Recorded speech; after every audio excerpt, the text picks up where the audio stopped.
Clicking life, clicking With the life. squeaky flow. Hey, what's up? Clicking it live with the squeaky flow. TikTok, time to rock. Good evening, good morning, good afternoon to everyone who's watching from all over the world. It's your friendly neighborhood philosopher here, D Wood. And with me now is apparently a fighter for the Israel Defense And Force. also at the same time, an unfriendly, I don't know, village non-philosopher or something. I don't know. Couldn't come up with an alternative. Whatever. Yes, that's what I am. Yeah, so you guys can tell by the title here that we're going to be talking about halal KFC. KFC Canada going full halal. Going full halal, ladies and gentlemen. You might be wondering, if you're not familiar with this issue, you might be wondering, why would anyone care what KFC Canada, why would anyone care what happens in Canada, period? It's not like it's relevant to the rest of the world. So that's one issue. But then why would we care what KFC does at its restaurants? Well, there are reasons, ladies and gentlemen. There are reasons someone might actually care about this. So we're going to talk about reasons, I say, during this show. But before we get started, because it always takes a few minutes for people to work their way into the system, AP, Yes. what's been going on in France, man? I'm just seeing all these people are posting like things like France has fallen. Care for France is going through a very rough situation right now, which is we just a few days ago we talked about how in France things are really turning around, and the right wing under Marine Le Pen was gathering and shocking the masses by apparently collecting lots of votes in the first round, and they were kind of expected to win, to take over, to be the majority, or at least the party with the most seats in this election. However, in response to that, because of these projections, um, a lot of the people on the left began panicking and started taking drastic measures, like pulling people out of elections in many different places, working together and trying to convince each other to significantly gather a leftist alliance and strategically vote together, just in order to reduce the influence of the right and to prevent them from becoming the majority and prevent them from having power. So as a result of that, while it was expected that the right would be the majority party, the results are now, as it stands, that the leftist alliance, the far left, now has the highest number of seats. And Macron's centrist alliance comes after them, and then on the third place, right behind Marine Le Pen's right wing. And nobody now has a clear majority. Now they have to figure something out. now. I'm not exactly familiar with how the system over there works. You're a little bit closer to a European system because you grew up in that system. So I don't know exactly what was happening by people pulling out of elections and how would this change things. I'm guessing, since they don't just have a two-party system, I'm guessing it's a situation where, let's suppose there's some area and they have like five candidates, and one of them is like right, one is center, and then there's like three on the left. So I guess the idea would be, if they have three left parties, then okay, two of these guys on the left agree to drop out to unite the left Mhm. vote on one person, so that then they get is it something like that? Yeah. That's one aspect of it. That's actually a big aspect of it, where they think, where if there are multiple parties in a democratic system, then voting for those who might not really have a chance can result in the votes being divided and one side losing influence to the other.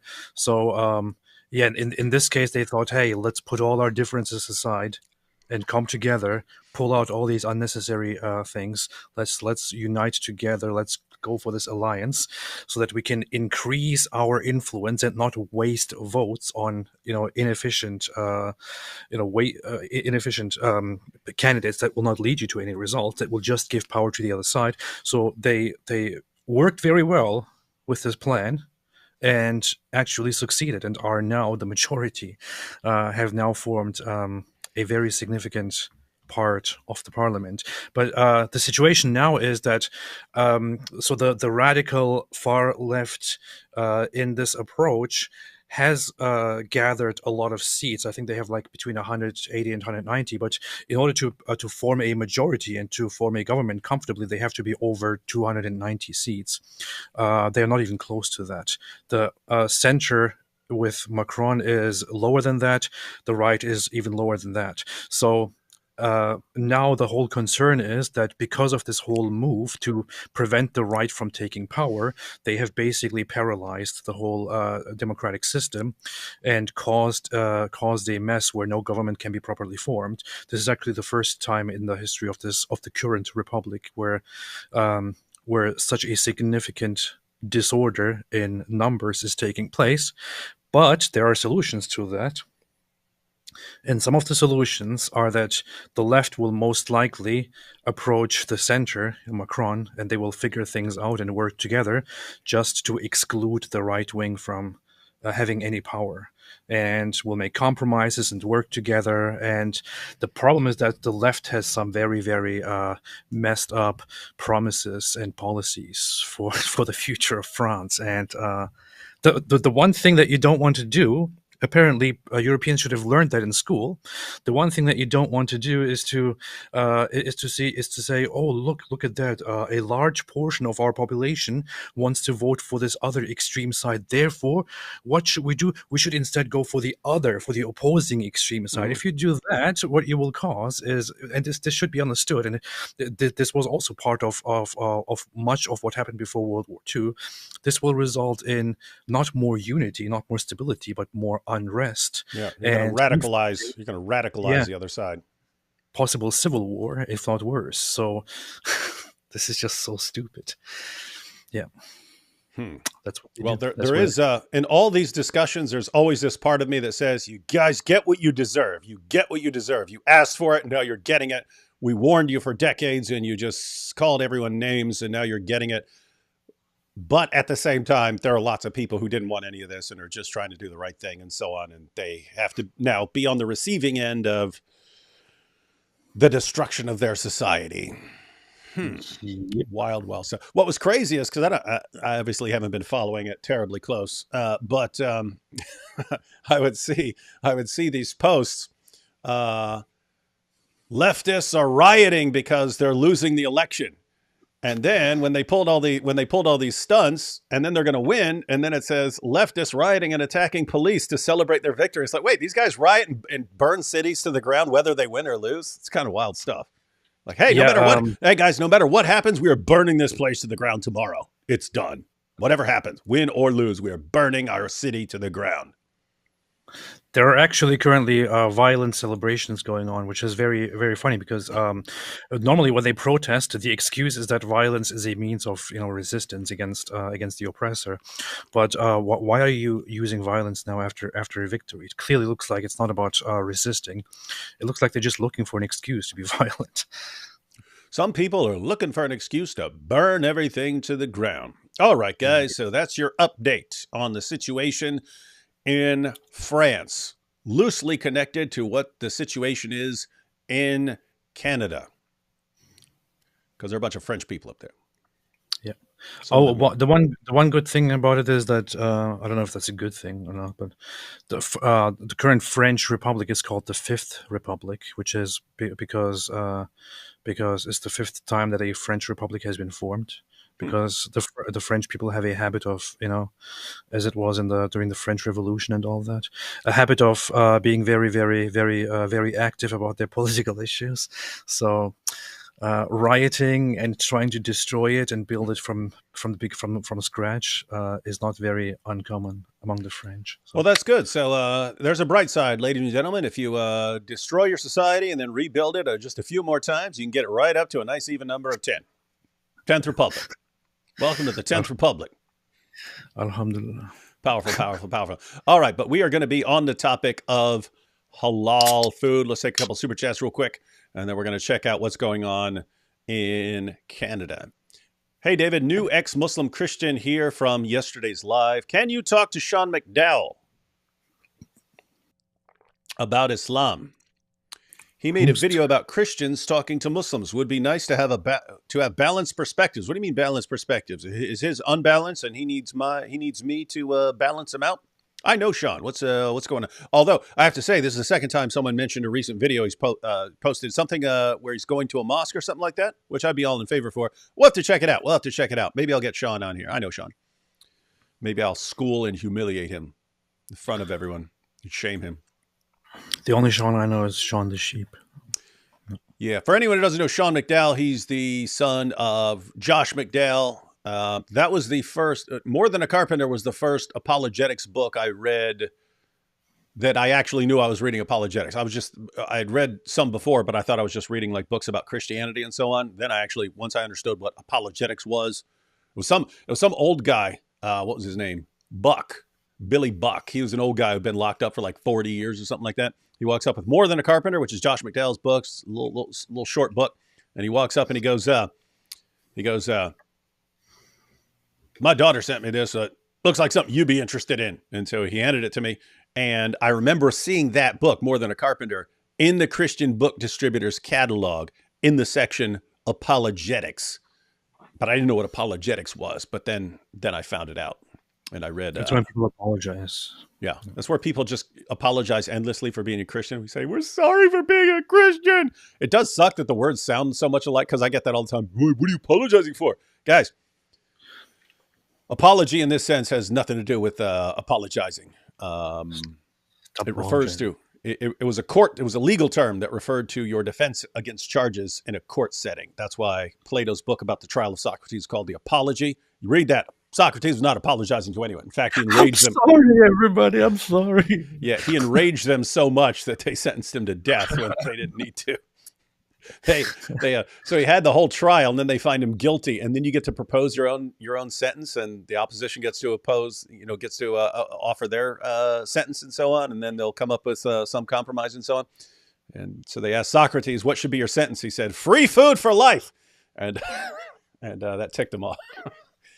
That ticked everyone off, and they killed him. But yeah, no, I'll check it out. I'll check out what Sean said, and if he has to be put in his place, and he will, I will treat him like I treat Mike Winger if he's out of line. D. Wood, you should get a silver steak. AP might revert to his half wolf ancestry. No offense, AP, just playing it safe. Oh yeah, we were talking about wolf. Oh yeah, you're part wolf. Yes. Forgot about that. Were wolf. I come from a generation of wolves. No, I mean, I take no offense. It's just facts. What are you going to do about it? Yeah, guys. If you don't know what we're talking about, this was yesterday, and apparently Turkish people are descended from some kid humping a wolf.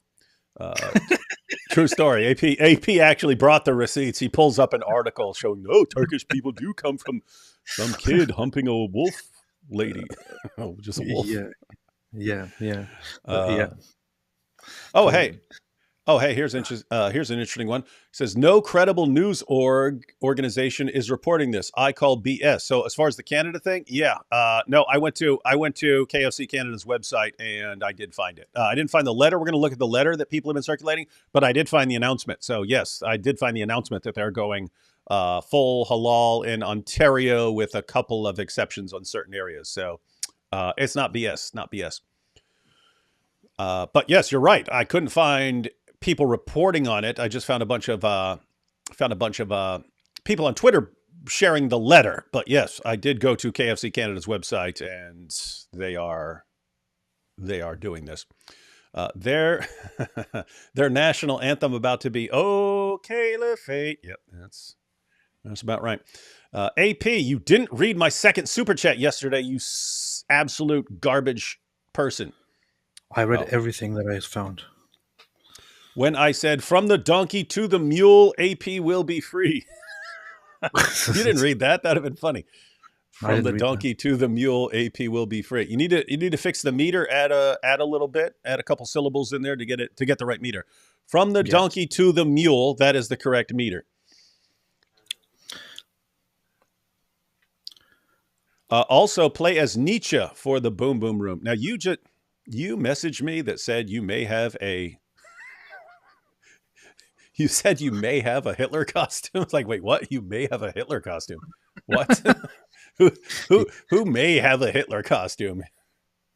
Well, it's in my collection of my favorite things that I like to wear sometimes when I dream of what I could be in an alternative universe. I have such a costume somewhere. I might find it. I don't know. Um, so are you suggesting we record Muhammad meets Hitler? I don't know. I was just asking you if you want to do that soon. I don't know, but yeah, we could totally do that. Because we're And already Nietzsche, doing. Yeah, I haven't decided because we only have a couple days until we're recording, but we're definitely doing Muhammad meets Queers for Palestine. yes. And I'm thinking, since they have lots of sheep and goats in Ohio, I'm thinking of just recording a sheep or a goat and then writing the script later for Muhammad meets the sheep or the goat. That's the problem. It's whether it's a sheep or a goat. The source I use most frequently, Sunan Ibn Majah, 1944, has a sheep eating it, but we actually tested it on a farm and discovered that a goat is massively more likely to eat something like that than a sheep. The sheep isn't interested, even if the sheep is hungry. Goats are big. A goat will just tear right into it. Goats are. So it's much more likely that the goat version of the story is correct. So maybe, I don't know. Maybe it could be Muhammad and he's sitting there with a sheep and a goat. Huh. Darn, this is already sounding perverted, but it's not. It's actually like maybe Muhammad's like interrogating them to figure out which one was a sheep or a goat who ate the Quran. Anyway, we've got a couple days to figure this out. What if we change the story and make it so that a wolf ate the Quran? And then got humped by a kid and produced the Turks. What the heck is wrong with you? Who wants to be? I don't know. Yeah. France just elected far-left commies who hate Israel and love hate speech laws. AP2 D Wood 0 in just 2 weeks. Optimist bros just can't stop losing. No, that is not a D Wood 0 lesson. That is, I believe things have to get way worse before they get better. So before you get a serious reaction among people like the French, things have to get completely unbearable for them. So they need to go, guys. I've explained it before. It's the old story. I don't think this is actually would happen like this, but it's the old story about if you stick a frog in a pot of water and turn the heat up slightly, so you can actually cook the frog and he won't jump out because the temperature is slowly rising. Or if you toss him in a hot water, he'll jump right out. But if you slowly raise the temperature, again, I don't think this is actually the case, but if it still makes the point. If things slowly get worse in a society, people adapt and get used to it, and they just keep getting used to it and used to it and used to it. If things get really bad real quick, that's when they notice the change. So things might need to get. Huh? I tried it. It didn't work like that. Yeah, try harder. Okay, try harder. It's finger licking good. Sahih Bukhari. Look up these passages, AP. Sahih Bukhari. 54, 50. What are you giving 17 passages? We're looking up one of these passages. Next, Zakir Naik. Sahih Bukhari, 54, 56. By the way, shout out to ProNode 22 for gifting five memberships. When you eat, do not wipe your hands till you have licked it or had it licked by somebody else. Okay, that makes sense. Yeah, so you got all these passages. I'm wondering, because we're also recording Muhammad being poisoned scene, where we've got Mary Harp, who's awesome at set design. She's setting everything up. I've purchased all the supplies, very expensive to make this as authentic as possible. Some things are a little out of place, so it's going to be, Muhammad's still going to have a suicide vest on, so there's some, there's some anachronisms, but it's totally worth it. But I'm wondering, because they're going to be eating, right? And so it's possible to bring these finger-licking passages in there. But I'm thinking about having Dihya al-Kalbi there, because we know he was at Khaybar, because that was the guy who was going to take Safiya as his war booty, and then Muhammad wanted her. And then he gave Dihya seven sex slaves in exchange for Safiya. But apparently, Dihya was one of the sexiest guys in all of Arabia, which is why he was over at Muhammad's house so frequently. But we could have Muhammad saying, well, I know who's going to be sucking on my fingers, or something like that, and glancing over at Dihya. our buddy David S. You know him? You've seen him in some things, but he's a really good looking guy. He could play D. That's good. Yeah. That's good. Yeah, you guys brought this on yourself, ladies and gentlemen. You brought this on That's good. yourself. Mike Winger is the type of person to care about Canada and use the metric system when talking to a European, unlike David, a true American patriot. You're darn right. I walk in there and I walk into McDonald's in the UK and I say, give me a quarter pounder with cheese. And they say, do you mean a Royale? I said, no, a quarter pounder, dang it. I say, we don't know what that is, isn't it? I was like, watch Pulp Fiction. Anyway. Paul, 1 Corinthians 8. We're actually going to look at that. And Jesus, Mark 7:19, say we can eat foods sacrificed to idols. I like KFC, even though Popeyes is objectively better. That's my take. That's not going to be far off from my take, as we'll see. But we're actually going to look at the passages, and we'll ask people here what they think about various issues, because this is kind of a tricky. It is kind of a tricky situation. There are multiple objections someone could have to eating halal food. We'll talk about those. We'll also get AP's completely irrelevant response. Yes. Only Mike Winger can defeat Trudeau and restore KFC. What are you talking about? He's basically the Trudeau of Christian apologetics. No, I have to say that does make sense. I mean, if Mike Winger took over Canada, things would be much better. So, oh my goodness, stop! You have your differences there, but stop acting like inspiring philosophy and being a traitor. If indeed he was being a traitor, we'll see. Time will tell. I'm not a traitor. France on its 5th, and if AP had his way, Germany would be on its 4th. Fifth Republic, Fourth Reich. Hola, amigos. It's from Richard Dawkins. The Richard Dawkins showed up. That's cool. Mike Winger, the type of silly speaker to say, is this thing on when making a speech while he taps his microphone? There's got to be a website where they're getting these things. Give Minahil the hallelujah. Oh, I don't have it plugged in right now. Ah, darn it. You don't have your soundboard plugged in? No, I didn't. I unplugged it, and I would have to actually get up and plug it in again. I will have that. I will have that for next time. I'll have that plugged in. So, Minahil, yeah, come back for the next live stream on my channel, and we will have the chorus ready. Let's see. Wingaling here. I'm about to block you. Wingaling here. Any thoughts on schools? Got to love your enemies, love your enemies, love your enemies, love your enemies, love your enemies, and pray for those who persecute you. Wingaling here. Any thoughts on schools adding 10 commandments and scripture into schools? We're not a faith of compulsion, but God needs to be reintroduced to our society for morals' sake, at least.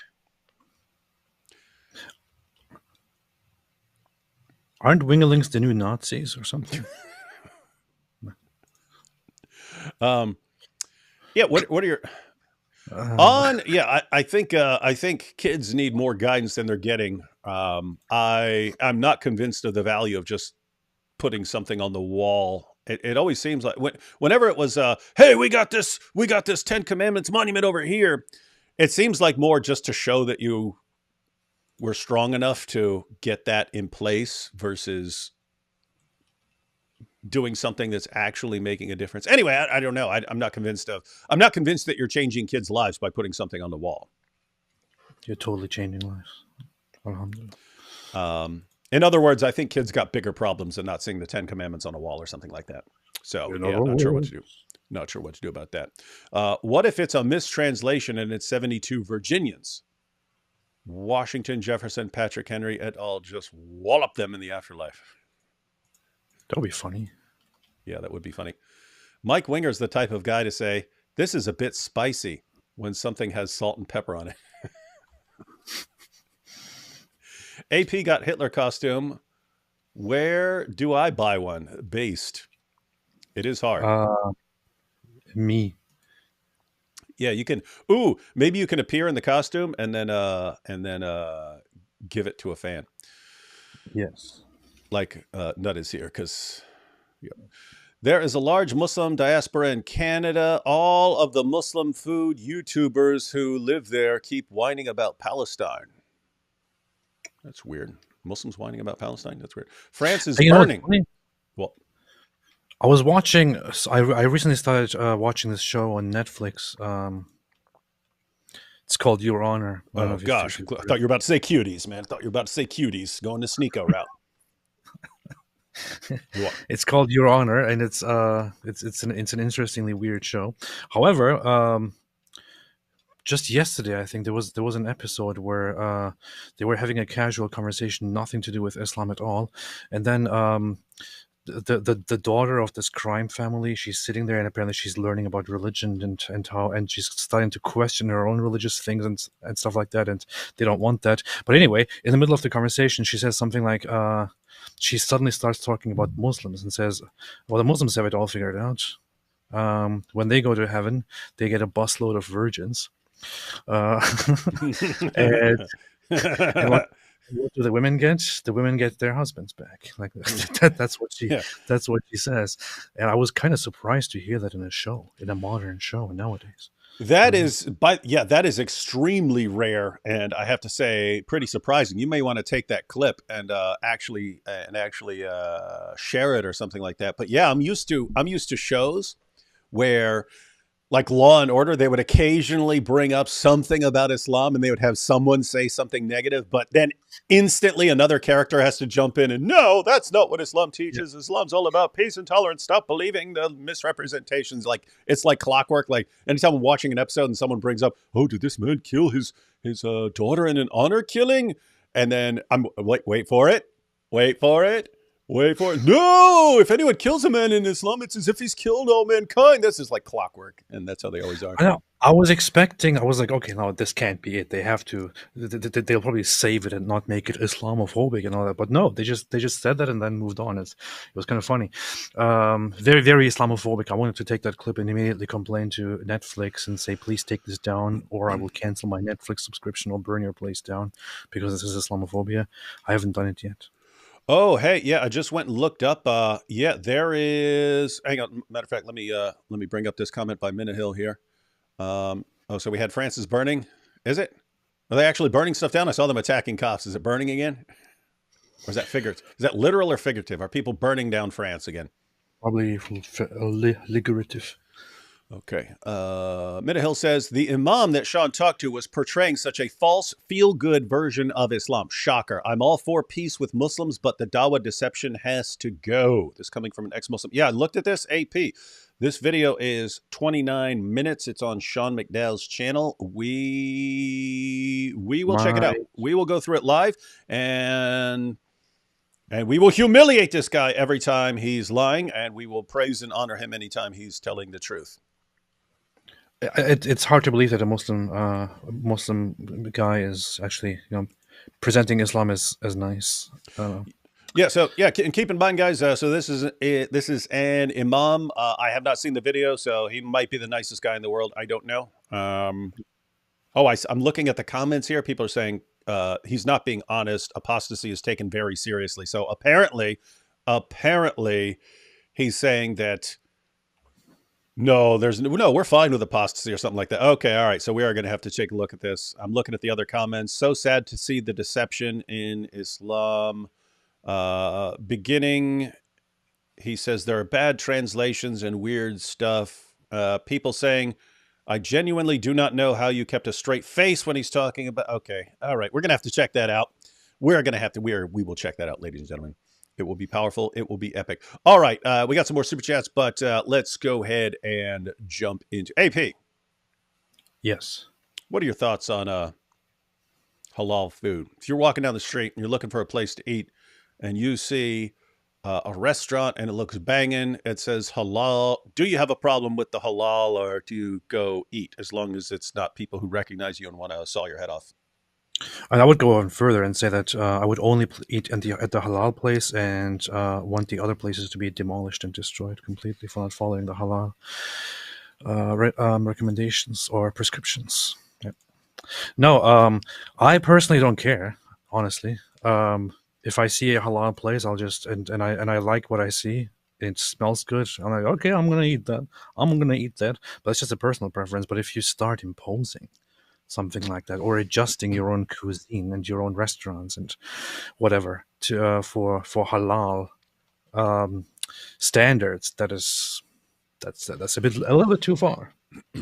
Yeah, so that is an interesting kind of situation here. I have to say, I'll say here at the beginning, I am also among the people who don't really care. In other words, I'm not checking if I go, and I'm not looking around and saying, "Oh, is this halal? If it is, I don't want any," or something like that. I generally am not terribly concerned. When you have entire restaurant chains going halal and so on and changing their entire policies, and let me see if I can find this article here.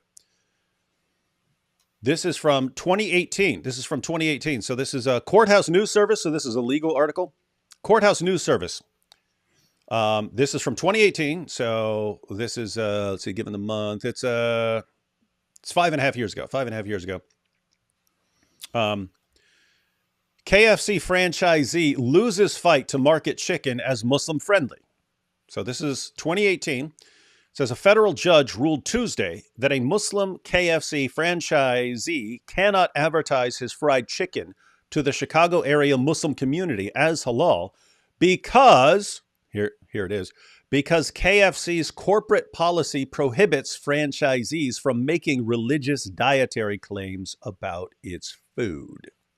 And it has an article about the decision here. But so this was, so guys, you have a restaurant like McDonald's or KFC or something like that. Just how that works, you can actually buy a McDonald's. You have to give them a cut for using their name and stuff. But you can actually own the restaurant and so on.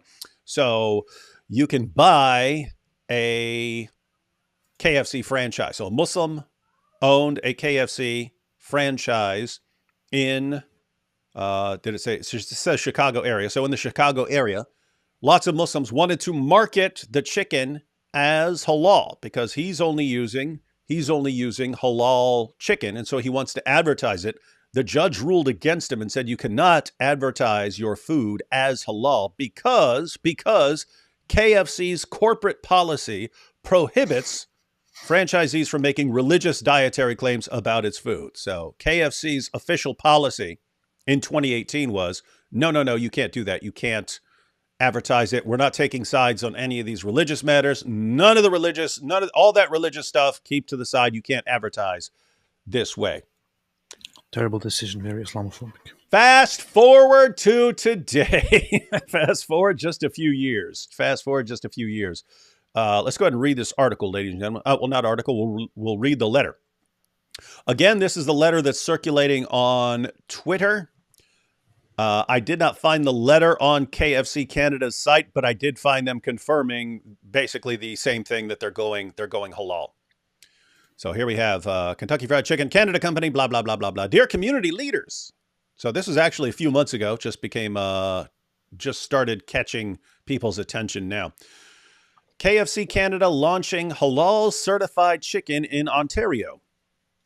Keep in mind, 2018, you could not advertise anything as halal or say your stuff is halal because that would be taking religious sides, making a religious claim. And that was, in 2018, against KFC's corporate policy. No more, ladies and gentlemen. Now they can be as halal as they want. We are excited to inform you that effective May 15th, 2024, KFC, so that's already happened, KFC Canada will be launching halal certified chicken across KFC restaurants in Ontario, Canada, excluding Thunder Bay and Ottawa, because no one cares about Thunder Bay or Ottawa. This initiative is a testament to our commitment to providing, this is the funny part, this initiative is a testament to our commitment to providing diverse and inclusive menu options for all our customers. As part of this launch, we have taken the following steps. So that's what I find funny, AP. In order to be as inclusive as possible, we're catering to this one religion in a way that may offend every other person. Huh. Isn't that all? It reminds me, it's the same thing. Like, in order to be more inclusive, we have to make laws against criticizing Muhammad. Because, to be more inclusive, we can't allow you to criticize Muhammad. So in order to be more inclusive, we have to silence people. In order to be more inclusive, we have to make things 100% Sharia compliant for inclusivity and diversity. Wait, will they also make it kosher? Yeah, I mean, cater to everyone. Matter of fact, I mean, if you really wanted to make it diverse, you should have to go in. You should go in there and be able to say, "Hey, here are the dietary restrictions that I follow, and you got to make it that way." And we'll get into. But matter of fact, we'll check out what halal is. But let's go ahead and see what they're doing. So, as part of this launch, we have taken the following steps. Went down. Ensured, so these are the steps that they are taking. Ensured all chicken products are halal certified, including but not limited to chicken on the bone, chicken tenders, popcorn chicken, sandwiches, wings, etc. Discontinued pork products at all KFC locations. Now, KFC is not known for its pork. I'm guessing this is talking about chicken sandwiches and having bacon on the chicken sandwiches. So no more bacon on your chicken sandwiches because pork products are discontinued. Discontinued pork products at all KFC locations. But this is what I'm talking about, right? You've had pork products. You didn't stop the pork products because Jews don't want to eat them or because Jews won't eat that, but you'll do it to make it halal.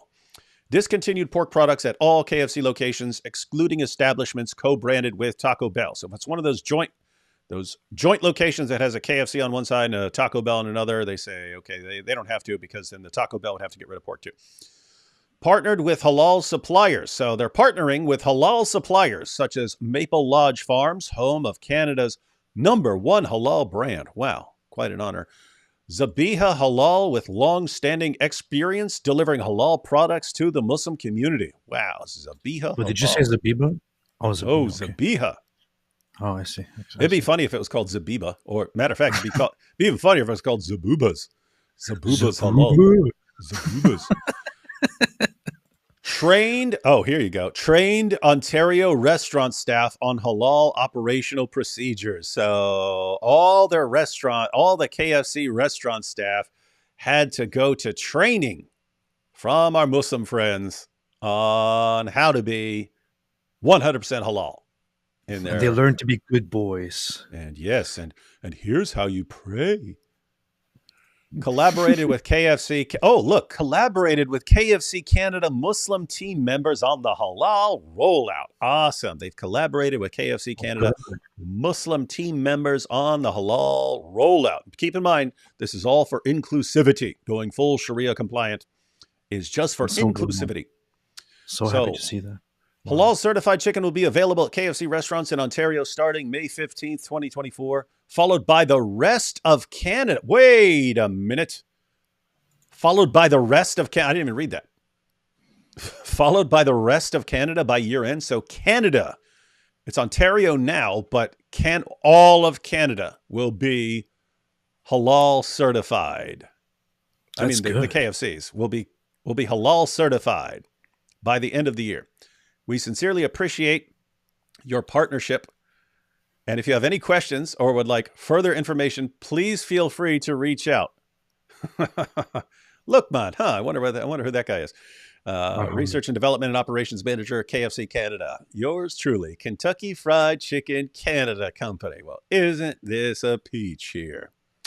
Wow, that's beautiful. So Canada will be 100. KFC Canada will be 100% halal certified by the end of the year. Ontario is the rollout. You got that? This makes me so happy. Wow. Mm-hmm. Alhamdulillah. Finally. And again, guys, you just as of 2018, you couldn't even say halal certified. You couldn't even say, hey, this is halal, because KFC. The corporate KFC corporate would say, you can't do that. We're not taking sides on religious issues. We're not emphasizing religious preparation and so on. So get rid of that. And now, hey, everyone, all of Canada is going full Sharia compliance.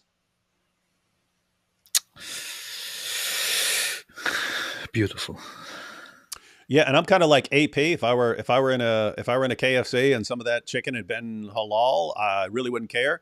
I do care when they say, hey, we're going full halal at all locations, and we're changing our corporate policy to go full halal. This is one of the objections you could have. We'll talk about multiple objections you can have to halal food. One of the objections you can have is something that I don't know who named it this. It may have been Robert Spencer. May have been Robert Spencer. But it's, you go back 20 years ago, they were calling it creeping Sharia. Creeping Sharia. They called it creeping Sharia. Don't be a Sharia creep, right? But creeping Sharia was the idea that historically, if Muslims could go in and conquer an area, they'd go in and conquer an area, take it over, and apply Sharia. But in areas where they can't conquer it, they just take little baby steps.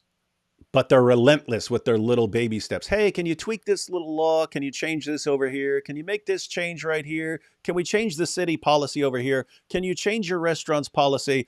And it's just relentless baby steps of making changes that ultimately bring about Sharia, that make an area more and more increasingly Sharia compliant. And now we see KFC again, whose policy just a few years ago was you can't say that you're halal, you can't say that you're kosher, don't say any of that stuff. Stop talking about religious stuff. This is a restaurant. Want everyone welcome here. And now, no, all of Canada will be 100% Sharia compliant with Islamic food dietary restrictions.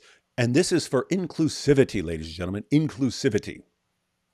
It sounds like you're spreading this conspiracy theory that Islam is going to spread, and more rules will be adjusted in order to accommodate Islam and accommodate Islamic morality and all of that. This is obviously a big conspiracy theory that is totally false and is a bunch of hate mongering. So I'm not sure why you are promoting this conspiracy theory. Clearly, it's not happening. Islam will not spread much. Muslims are just people like the rest of us, and all cultures and all beliefs are the same, and all that. So, and I don't know. This is nice to see, but I hope that I just hope that soon we can also have mandatory hijabs in all KFCs. That is indeed 100% correct. Here's what's interesting though. If you go back 20 years ago, people like Robert Spencer was calling this creeping Sharia. And they're saying, guys, here's what's going to happen in the future. If they can't conquer you and impose Sharia, they're going to do it slowly by playing victim and then saying, oh, come on, to be inclusive towards us, you have to change your policy. They said what was going to happen. They were called racists and bigots for saying it. And yet you look and what predictions that we were making 15, 20 years ago have not come true, ladies and gentlemen. What? Name one. Go back to anything we were saying 15, 20 years ago, anything Robert was saying, anything I was saying back then. Find anything we were saying was going to be the case 20 years from now that hasn't come true. Show us something. You can't. I can show you one. What? You guys were saying that they want to turn this into an Islamic state, and they want to bring Sharia, and they want to establish a caliphate. Where is it? It still didn't happen. They only say they want to make it happen. Yeah, you're right. They never tried to make a caliphate. Yeah. All right. So we're gonna look a little more into this. We're gonna discuss. We'll discuss a little bit about what exactly halal is. What does it take to get your chicken? What does it take to convert your chicken to Islam? How do you know that your chicken is a good Muslim chicken that's acceptable before Allah? We're gonna look into that. We'll take a couple more super chats. What are you laughing at? Why are you laughing? Nothing. Okay. I was just thinking of something funny. Okay. When Mike Winger sees a woman in niqab, he thinks, what Star Wars character is she playing?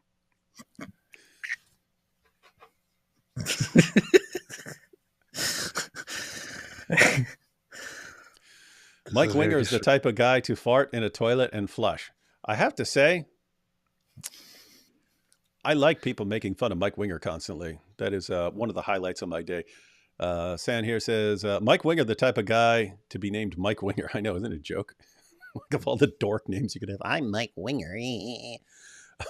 Getting a bunch of these. Mike Winger is the type of person to watch my recent video and say, that's not Christ-like. Hint being dropped. All right, we got the hint there, ladies and gentlemen. Maybe we'll do another show in the near future where we check out a couple of videos made by people in the chat, because You got a bunch of people in the chat who don't make videos, but you do have people who actually make their content, and we apparently occasionally want to go through and watch some videos and give helpful feedback and brutal criticism. But yeah, in the meantime, check out White Lily's channel for her video, and then when we actually play it and give brutal, merciless criticism, then everyone understands what we're talking about. Yeah, I do want to check out White Lily's videos. They seem interesting, and I primarily just want to do it to talk trash about them. Yeah. Mm-hmm, mm-hmm. Halal slaughter means KFC will dispatch chickens in the same way Hamas takes care of Jewish grandparents. Yeah, we'll go into a little bit of halal, what it means for your chicken to convert to Islam. Missed early super chat re halal versus kosher. If it was before we started, then it's not in the it doesn't show up here. Yes. Missed early super chat halal versus kosher. A quarter pounder is named a quarter pounder in Europe, at least where I've been. Hey, that's interesting. I only knew from Pulp Fiction where they said it's called a Royale with cheese. And they automatically come with cheese. You have to ask them to remove it, not add it. D-Wood, you need to spend some more time over here. No, I don't. I remember ordering some French fries at McDonald's, and they said, would you like mayonnaise or salsa with that? Like, what? You could get ketchup, but you had to that was like some weird alternative to them. It was mayonnaise or salsa. Where was that? That was in London. I went to this is back like 10 years ago or something like that. But yeah, I was there in London. I went in and I ordered something, a burger or something like that, and fries. And they said, do you want mayonnaise or salsa with that? And I was like, is there no third option? Maybe they were just pranking you. No, they weren't. They're that evil. I have to say though, I did try the fries with mayonnaise, and it was okay. Have you heard of Jollibee? Yeah, that's a Philippine. That's like a Philippine. My wife's half Filipino, man. Come on. So yeah, it's like a fast food type place, but for Filipino food. It's famous in the Philippines. My wife loves it there, but I get PTSD because the bee looks like Farfour. Yeah, I don't remember what the Jollibee looks like. Did you see Winger's debate with Dillahunty? I've never seen a more precious, hypersensitive, insecure excuse for an apologist. That's weird. That might be the one time I might be actually rooting for Matt Dillahunty. Also, the metric system is better than the Americanican imperial system. Yes. We can have discussions about everything, but the way things are measured in America most of the time makes zero sense. Whereas everything is very, very well established with the metric system, with the weights and everything. Yeah. Yes. Speaking objectively, ladies and gentlemen, the centimeters, meters, kilometers, and so that system where everything is like multiples of 10, that does make sense. That does make, in a sense, more sense than the American system where you've got 12 inches in a foot, 3 feet in a yard, and so on. Even with temperature and so on. The only convenient thing about the American system with Fahrenheit is it's good for outdoor temperatures. Like 100 degrees is really hot, 0 degrees is really cold. That works well. Yeah. So objectively speaking, it would be superior, but the American system is nevertheless better because America adopted it, and learning more than multiples of 10 is just better for your brain. It builds more brainwaves and makes you smarter, which is why America took off and Europe is crumbling from within. So weird. I arrived when did I come to America? I think like 7 years ago or so, and I still have no idea what's going on when people say, "Oh yeah, the so many feet and inches," and like, what? Yeah. AP, I'm betting 200 for the costume purely for the troll. Inshallah. Yeah, you're gonna have to send me a picture of this costume. Mike Winger is the type of guy to not have a subscription to Goat Hub. Cringe. What a nerd. Don't be like Mike. Yeah. I can agree with that. All right, so we ready to go into some halal? We got more super chats, but again, let's go into some halal issues. Hang on. I'm just going to read about halal certification. This is from a nice, a Muslim friendly ish site, so they're not trying to criticize it.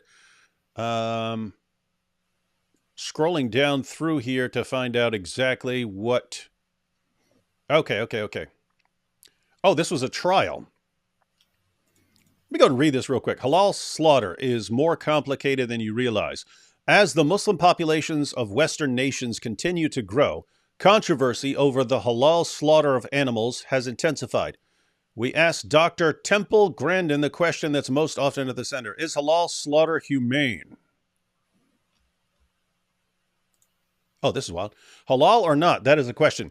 Last week, the founder of Midamar Corporation, a halal beef producer based in Cedar Rapids, was indicted on 19 felony counts for allegedly exporting mislabeled halal meat to Indonesia and Malaysia. So apparently wasn't doing it correctly and was sending it. So was not preparing his food, his halal food correctly, but was sending it to Indonesia and Malaysia. I got 19 felony counts. Apparently they take it very seriously if you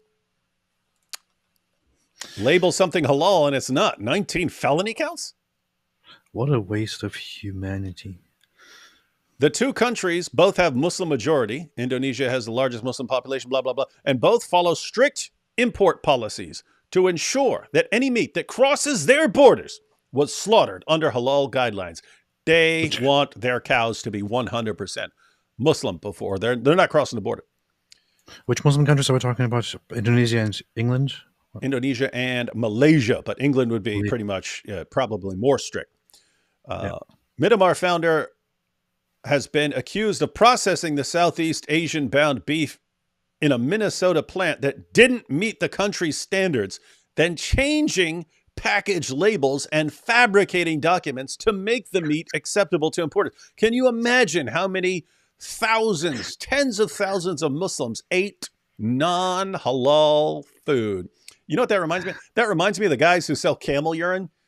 Remember that? There'd be these stories of guys who sell camel urine, but they get caught. They're just peeing in bottles and selling it to people as camel urine so they can they can follow Muhammad's guidelines, and they're just drinking human urine. That's what I do all the time. Yeah. And so these guys are just chopping up cows and stuff, sending it out and putting the halal certified label. Who's going to know the difference? Well, someone snitched. There have also been many, many reports in the past of people selling Zamzam water from the Kaaba, but allegedly it's just regular tap water from somewhere. Yeah. But nobody knows because there is no difference. Oh my goodness. If he's convicted on all these charges, these 19 counts of mislabeling halal meat, if he's convicted on all these charges, AOC faces 246 years in federal prison and $4.75 million in fines. 246 years. He could have gone and slaughtered 2 people and not gotten 246 years. But he's going to get that for mislabeling his halal.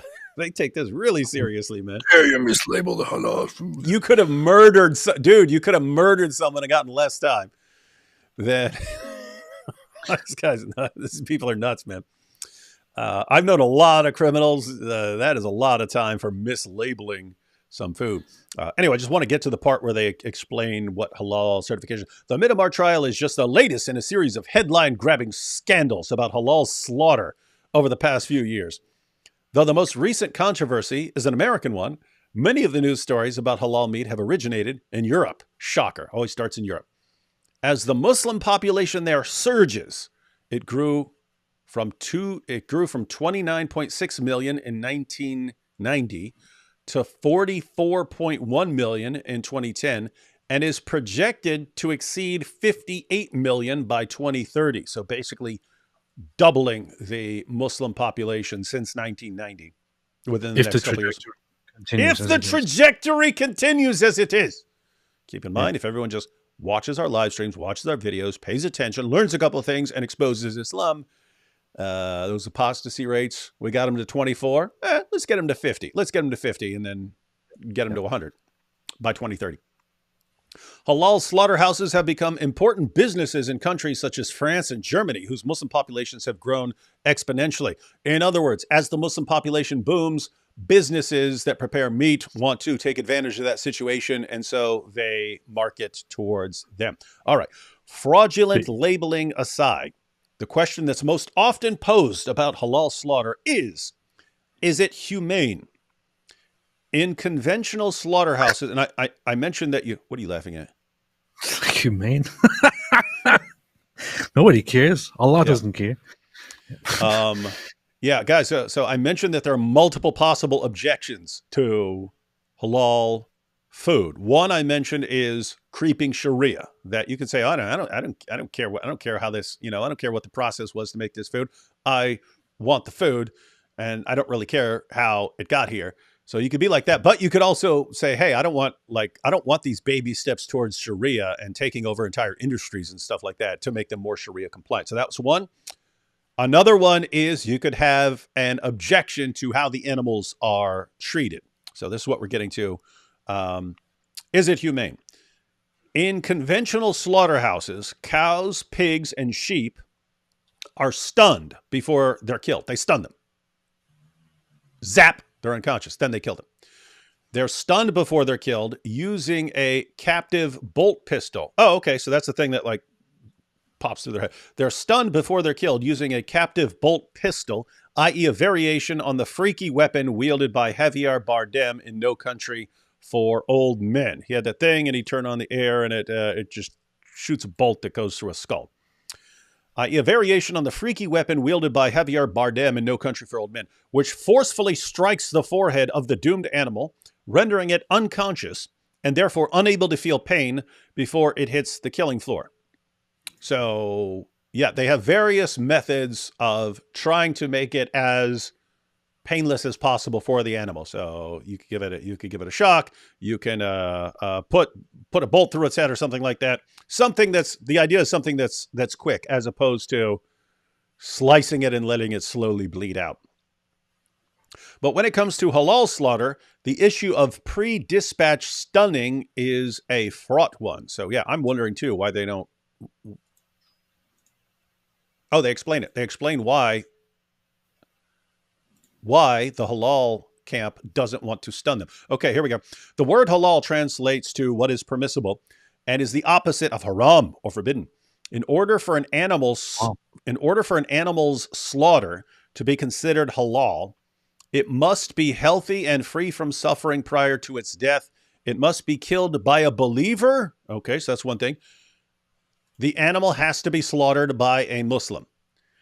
It must be killed by a believer via that means that if all of your chicken at KFC in Canada is going to be halal certified, then all of your food had to be killed by a Muslim. It must be killed by a believer via a sharp incision to its neck. The name of Allah must be invoked at the time of death. That's the issue that is a concern to some Christians, based on what Paul says in 1 Corinthians 8 and 1 Corinthians 10. We'll take a look at those passages. The name of Allah must be invoked at the time of death, and its death must come as the result of blood loss. Okay, so the animal has to die from bleeding out.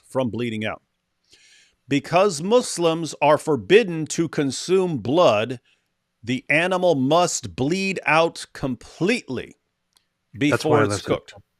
What's that? That's why I left Islam, because you wanted it's haram to drink blood. Yeah, you wanted the blood. Here's why they're opposed to stunning the animal and insisting, no, you tie the animal up and then slit its throat and let it slowly bleed out.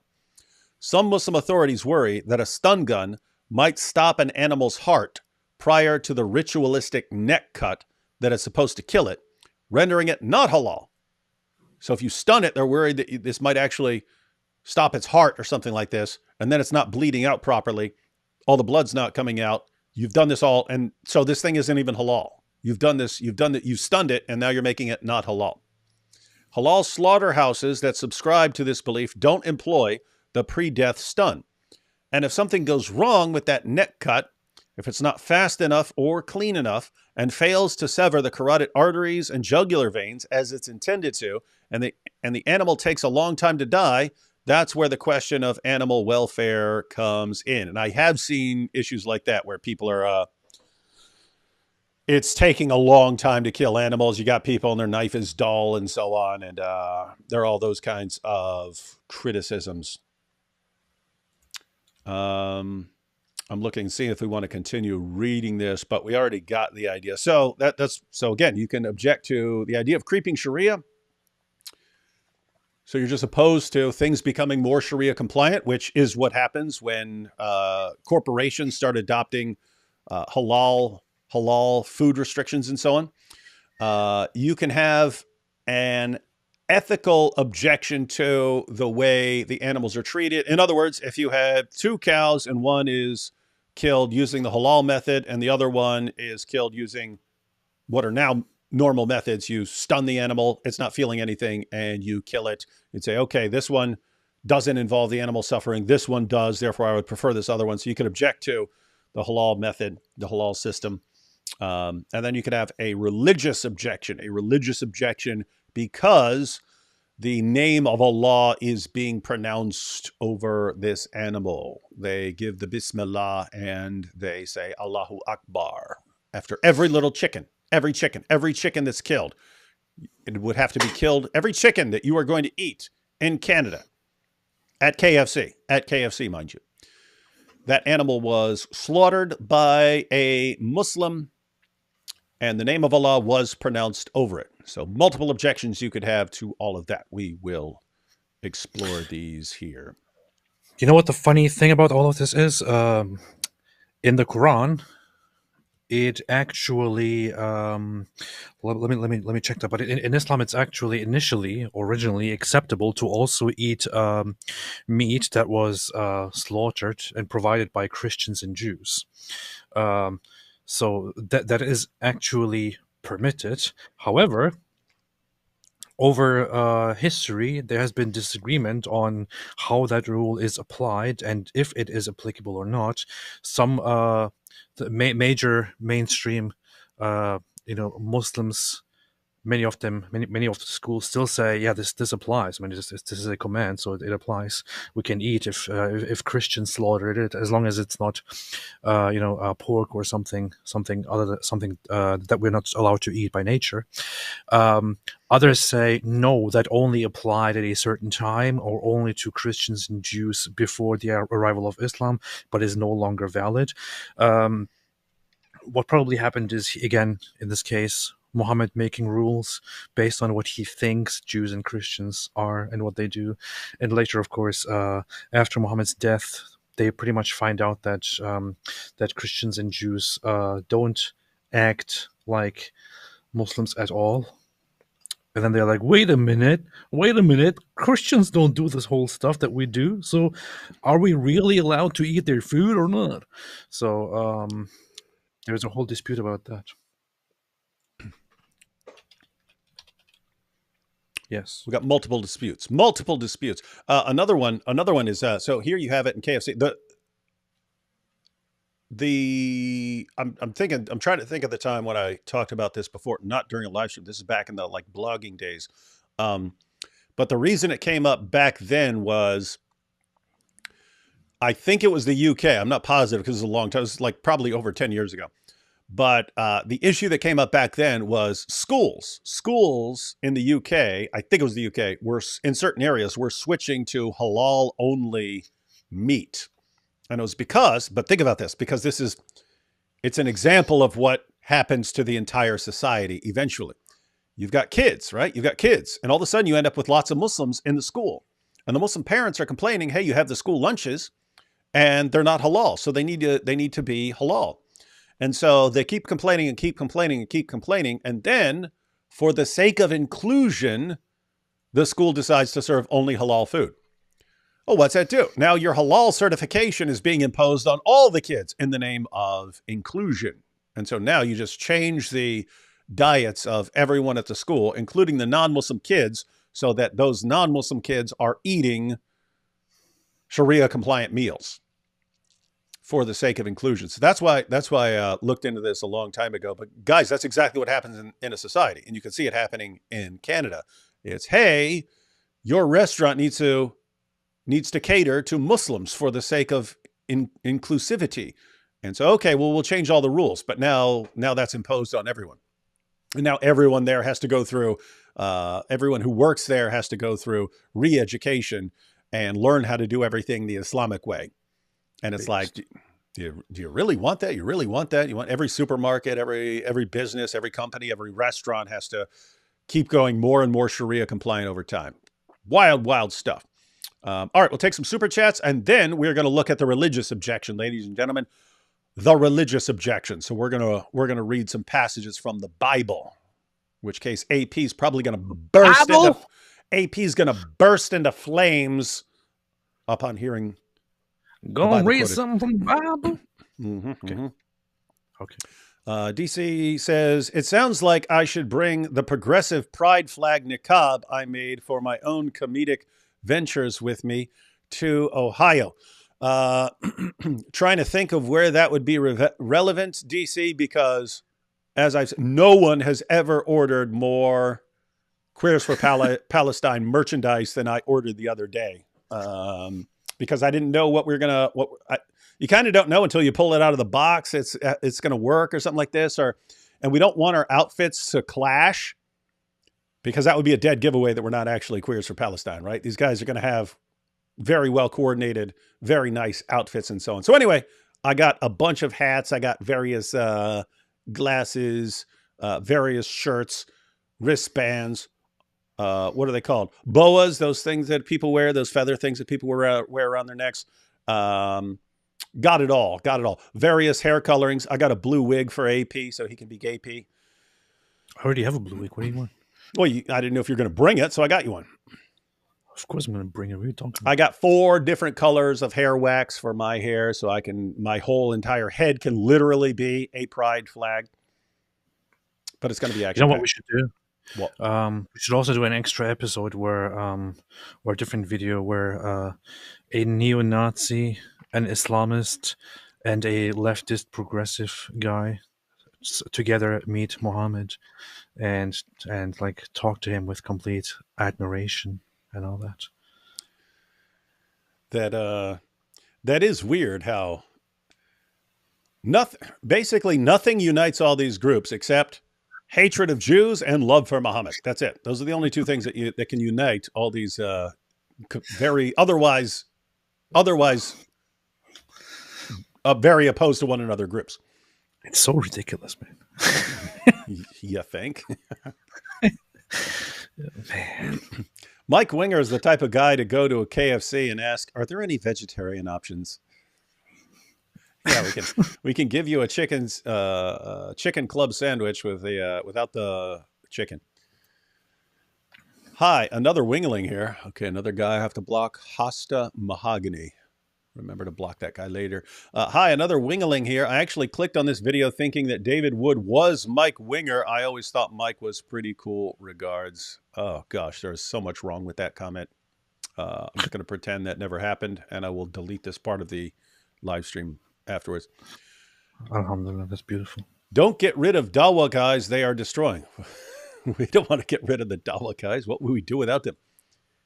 If it weren't for the Dawa guys admitting that everything we say is true, that we'd still be stuck in this situation where people deny everything we say and call us liars. We need more Dawa guys, ladies and gentlemen. More Dawa guys. That's what they do. Mike Winger. Canada has KFC. I thought they only had maple syrup. When you visit the shrine of Diha al-Kalbi in Israel, bring a UV LED in case the followers of Muhammad followed his pattern of conduct. Ugh, nasty, gross. Man. Mike Winger is the type of confused Caleb to be stranded in a desert and hallucinate a picnic, and when he tries to eat it, he gets a mouthful of sand. That does sound like Mike Winger. He wouldn't know what to do. Off topic, D. Wood, do you know Sam Shamoon personally? I'm curious about his anti-Zionist approach and Christians are the real Jews attitude. There's a follow-up here. I've been sending Muslims I try to convert to him, and one guy sent me his live stream from the start of the war, and I was super surprised by it. Yeah, haven't been following the exchanges over there. Yeah, I know a little bit about his stance on Judaism, and he's not a great fan of Judaism. So yeah, you should probably know that. You see, I told you KFC was halal. Muhammad Hijab. Wait, what? Wasn't KFC one of the places that was getting banned for being in Israel or something like that? I thought I saw a Muslim saying, I don't care if they go halal because they support Israel. And so that would be interesting if they actually can't win over the Muslim population. Although I have to say, Muslims in Canada seem to be excited that KFC is going full Sharia compliant. Maybe that's their response. Maybe there were Muslims saying, no, KFC is in Israel. I don't know if that's true, but I saw Muslims saying that. Maybe that's their way to get back in their good graces. Guys, would it make you feel better if we went full Sharia compliant? Oh, yes, that'd be okay. I just checked. I just checked it on the website. There is a website to find what brands are on the boycott list and which ones are not. It says here that KFC is on the list. On the list. Parent company Yum Brands is an investor in Israeli startups. Therefore, don't eat from KFC restaurants. Don't work at KFC restaurants. Okay, yeah. So they could have just decided on this because they have obviously they have Muslims in their committees and stuff, but it's also possible that they're how can we get ourselves off this boycott list, guys? If we go full Sharia compliant, make all our stuff halal, will you let us slide? Tommy Sotomayor is another person that's recently made a video about how you can't question October 7th or the Holocaust. What are you talking about? I can't go online without seeing a trillion people questioning October 7th. And I mean, you can find his stupid discussion on October 7th over on Rumble. Not interested. But the guys who say, we can't even talk about this. What are you talking about? You're practically all I hear on this issue. There's a bunch of people saying, no, nothing happened. They didn't do anything. I mean, you literally had Roger Waters on Piers Morgan saying it never happened. None of it. It didn't happen. They weren't doing anything. They just went over there for hugs. Okay. I mean, they are. You see, I see them on Twitter every day. They get like I don't know, 60,000 likes saying we can't even talk about this. We can't even talk about this. And not just October 7th, even the Holocaust nowadays. They're like, oh, they're saying so many Jews were killed. Where's the proof? There is actually no proof. It's a hoax. And we can't even say it. We can't even say it. And they're not allowing us to say it. Nobody won't say it. Nobody allows us to say it. I'm sitting here saying it 15 times a day for the past 8 months, and everything, and I've got 2 million followers, and everything I say gets 60,000 likes, but I'm not allowed to say it. Why am I not allowed to question this? Why? I don't know why I'm oppressed. The Jews are oppressing me. The Jews won't let me say this all day, every day on Twitter. If you even begin typing it, they will come and knock at your door and as kill soon you. as you do, they blow up your house, and it's Mossad, man. No, think seriously. Guys, they kind of expose themselves. If they really thought that the moment you criticize Israel, Jews are going to sweep in and destroy your life and so on, would they be just running their mouths about it constantly? No. They know nothing happens to them and so on. With that said, it has been pointed out. With that said, we have pointed out that we are in a stage right now where, because of recent events, it has become far more acceptable for people to be constantly complaining about Jews and blaming Jews for everything. So they feel free to post things all over the internet. That time is not going to last forever, but the internet is forever, my friends. And all these people who are posting all this stuff 5 years from now, when they're trying to do something else, It's not going to be Jews. It's going to be people like us. Hey, didn't you say this 5 years ago? It's going to be people like us. It's just amazing that you have people like us who will respond to stuff just because it's evil. And people will say something that's completely stupid and insane. And we'll say, hey, that's stupid and insane. Here's why. You see, the Jews are controlling everything. Can it just be people who think you're stupid and insane? Can it just be regular people who think you're stupid and insane? Why does it have to be the Jews? In other words, you don't need the Jews to respond. You just say some stupid, insane, evil stuff. We'll respond. Isn't it just so pathetic? I can't think of anything more pathetic right now than being one of two groups. One is the Islamists, or many of the Muslims actually, and then the other is the white nationalist, supposed white nationalist people who are actually totally Nazis and gropers and jobless little people. Who consider themselves so great and so superior, but their biggest trouble, their biggest obsession right now is that they are unfortunately suffering because of the Jews, because the Jews are in charge and they're taking control and they're not allowing us to be as great as we actually are. These handful of people, these small people, these tiny little people who are weaklings, they're just in control. That's why we don't achieve anything. Isn't this so pathetic, man? Absolutely. Indeed. Rogue Provisionist says, I saw a post that says if the 10 Commandments are posted in Louisiana schools, then also the 5 pillars of Islam should also be posted. Thoughts? Well, again, I don't know what the purpose of posting the 10 Commandments in schools is. You do have issues with it, such as the separation of church and state in the U.S., as far as if a school is actually posting something from a particular religion, is that the school promoting that religion? And so you'd have issues there. But if you did, let's suppose you said, hey, we're going to have the 10 Commandments. Does that mean you also need to post the 5 pillars? There you'd have to say, if you're going to post something from any religion, you would have to post everything from every religion. And I don't know why you'd have to do that, but it would open doors. So I don't even know why you want to. Again, normally when I say, hey, we got the 10 Commandments posted there, it seems more of a flex to me. It seems more of a, hey, we got our way on this issue, rather than here's something that's really going to make a difference in people's lives. So you have any thoughts on any of this, AP? Yeah, I think if you're going to post the 10 Commandments, you should also post the commandments of the religion of atheism and of agnosticism. The satanic. What's their handbook called? Do they call it the Satanic Bible or whatever? Yeah. They have something like that, right?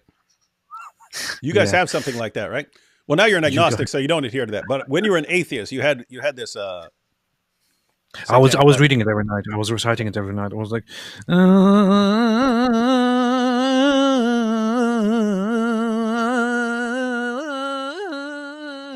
hey, reciting it every night. Yeah. That was the worst thing I've ever heard in my life. Hey, check this out. Inclusivity equals all female cashiers must speak to customers via whiteboards. Alhamdulillah. We should do a skit. Where welcome to KFC. A guy walks in, wants a chicken sandwich, and he walks in, and a woman, a cashier, holds up a little sign, welcome to KFC. and then he's saying stuff, and she's writing, do you want fries with that? That would be funny. I guess the practice of cutting the chicken necks and letting it run around bleeding out will bring in more customers. Yeah, you as far as me and AP seem to be on the same page as far as we're not actively looking usually to this thing is halal certified or something like that. But there are people who would be opposed to it if they understood it. And so you basically want people to be informed such that because you have people who have no idea what halal means, what halal food means. But if they did know, they might not want. It's like there are people who, if they understood how this food was produced or something like that, they wouldn't want it. Should you inform them? Maybe. So you might want to tell people what halal certification involves, because they might say, "Oh, then I don't want that." Well, good thing Popeyes crushes KFC. Speaking as a Canadian, I think this our Prime Minister trying to make for going back face with turban. Where did we eat when we were in Queens, AP? We ate chicken. Remember when we got back from Israel, we ate chicken? Was that KFC or was that a Popeyes or what was that? I think it was Popeyes. Okay. All right. Just checking.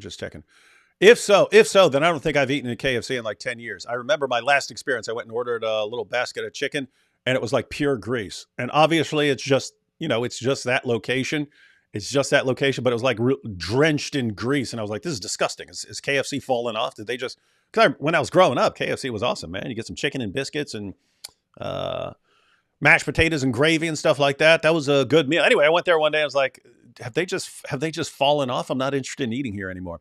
And I don't think I've eaten there since that disgusting experience. But I'm assuming it's better in other places. But yeah, Popeyes might be better.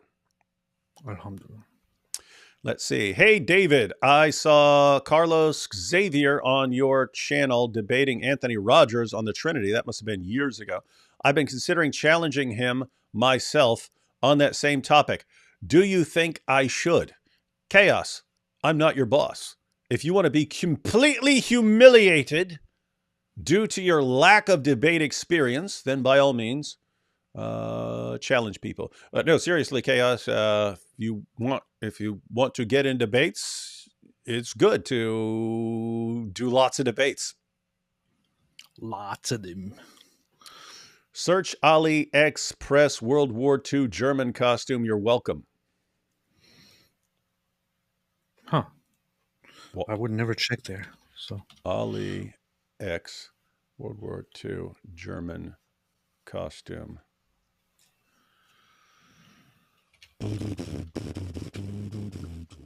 AliEx. Huh. What? Did something come up for you? Nothing came up for me. A few things, yes. I'll look at that. Okay. But you already have your costume that you wear every day when you're not live. Yeah, but that's different. That's for my personal interest. Yeah. Stefan says, give them a secular inch, they take a Sharia mile. That is the concern, guys. And again, that's why you might want to be concerned. If you don't care, I don't care. I don't care how KFC prepares this chicken. I don't care who slaughters the chicken and so on. You might want to care about, again, the issue of creeping Sharia and slowly changing your entire society one step at a time. Good chickens are halal if they're clucking lying. Good chickens are halal if they're clucking lying. Yeah. Apostate Plus Tax says female KFC workers need to be required to wear a niqab. Niqab and whiteboard. We've got niqab and whiteboard so far, ladies and gentlemen. And Mike Winger is the type of person who doesn't have super chat, so I can't make him read awful Gen Z slang or song lyrics. Yeah, what a little weakling. Wait, he doesn't have super chat? What the? What a dork. You see that? Doesn't want to interact with fans. Wow. I was on the fence regarding the whole Mike Winger issue, but hearing this is just wow. I don't know. We have another anti-Wingerling here. You see, this is how it happens. People find out. The more you find out, it's the same thing with Islam. The more you find out, the more opposed you are to it. And Mike Winger, no super chats. Why? Has nothing but contempt for his fans. Doesn't want to hear from them. Nothing but contempt. Regards them as less than worthless. Wow. This is what these guys do. This makes me sick. All right, we'll get back to the rest of these super chats here in a few. We want to check out a Bible passage or two. Be prepared, AP, to cry your little eyeballs out. Oops. 1 Corinthians 8, plasma. Where is this? Where'd it go? You see, David doesn't know how to use it. There we go. Concerning food sacrificed to idols.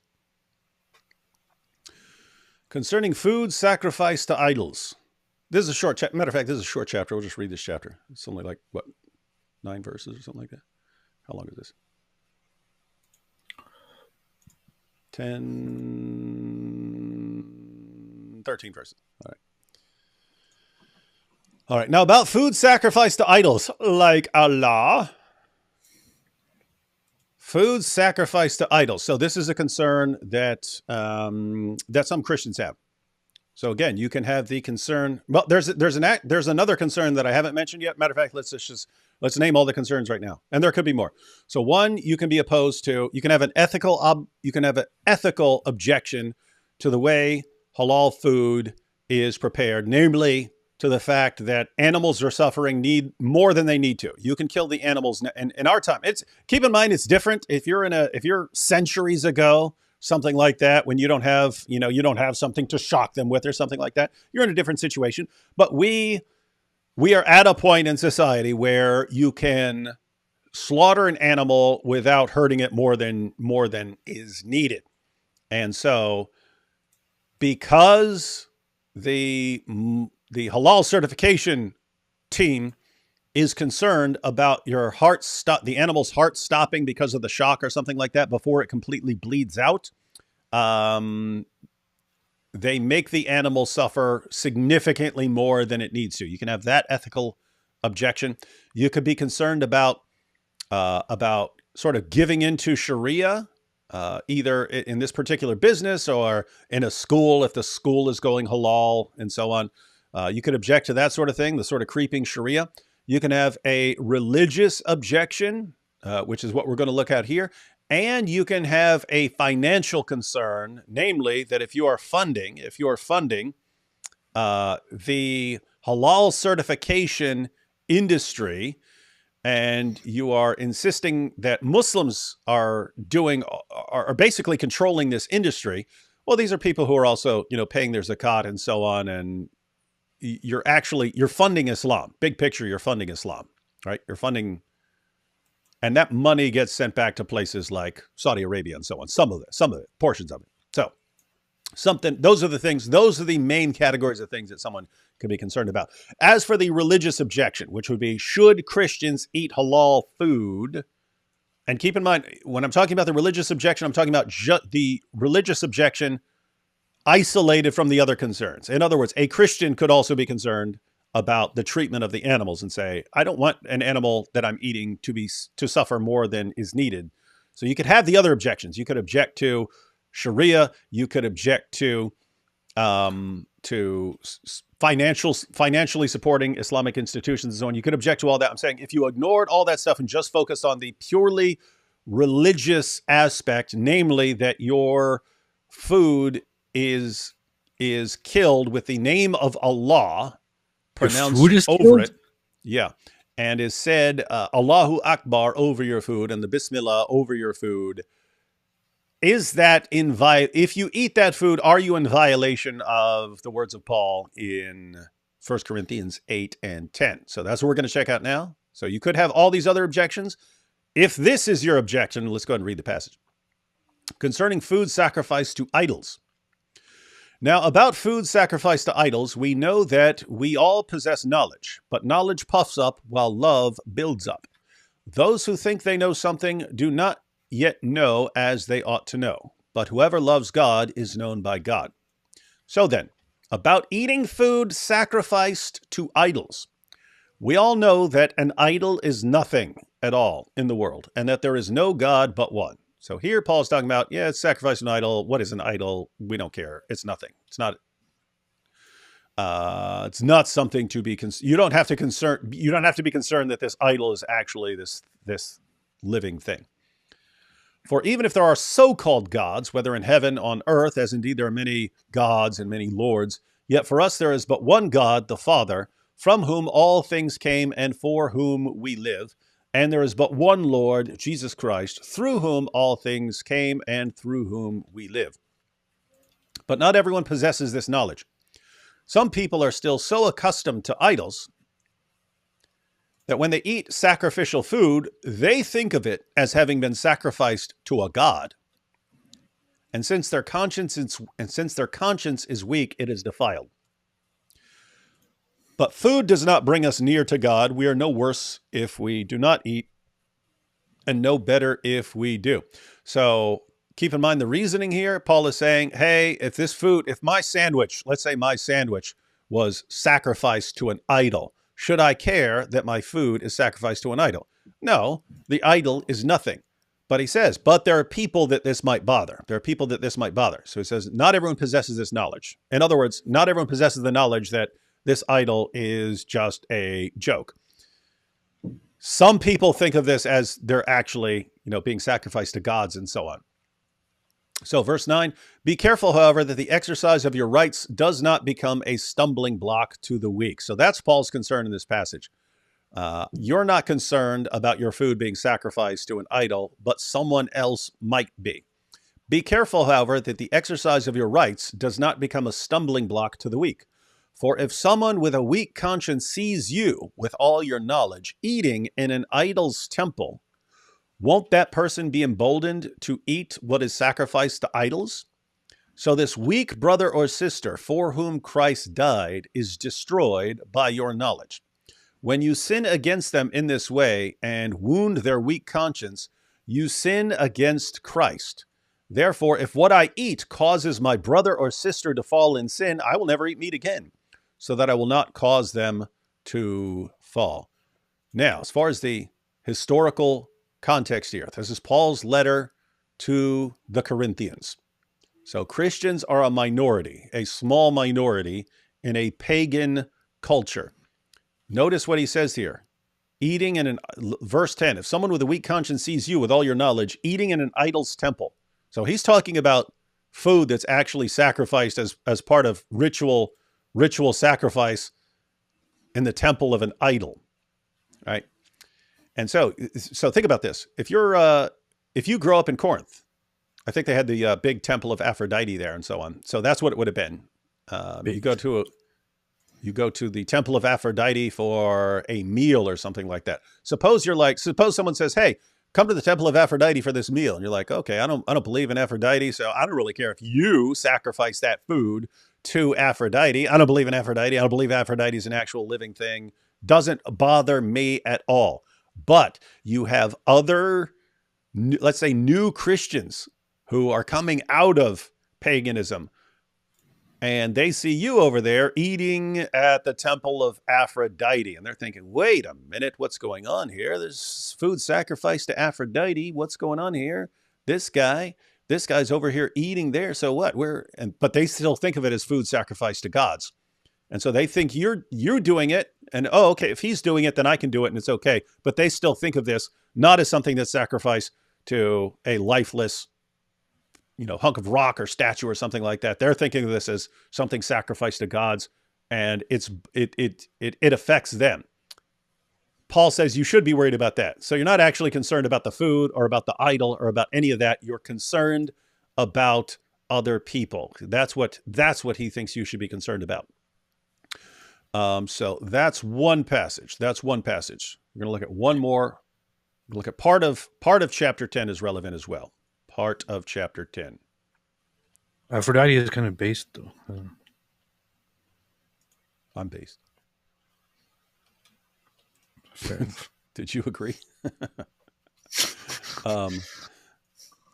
All right, so let's read this. Let's read this little part of 1 Corinthians 10, and these are basically the main passages that have to deal with this issue.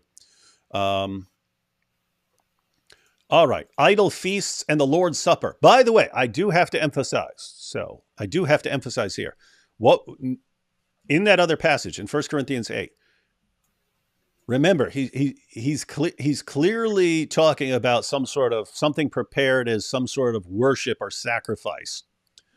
He talks about being in the idol's temple and so on. And here it's in the context of the Lord's Supper. So this is specifically having to do with religious practices and so on. He says, therefore, my dear friends, flee from idolatry.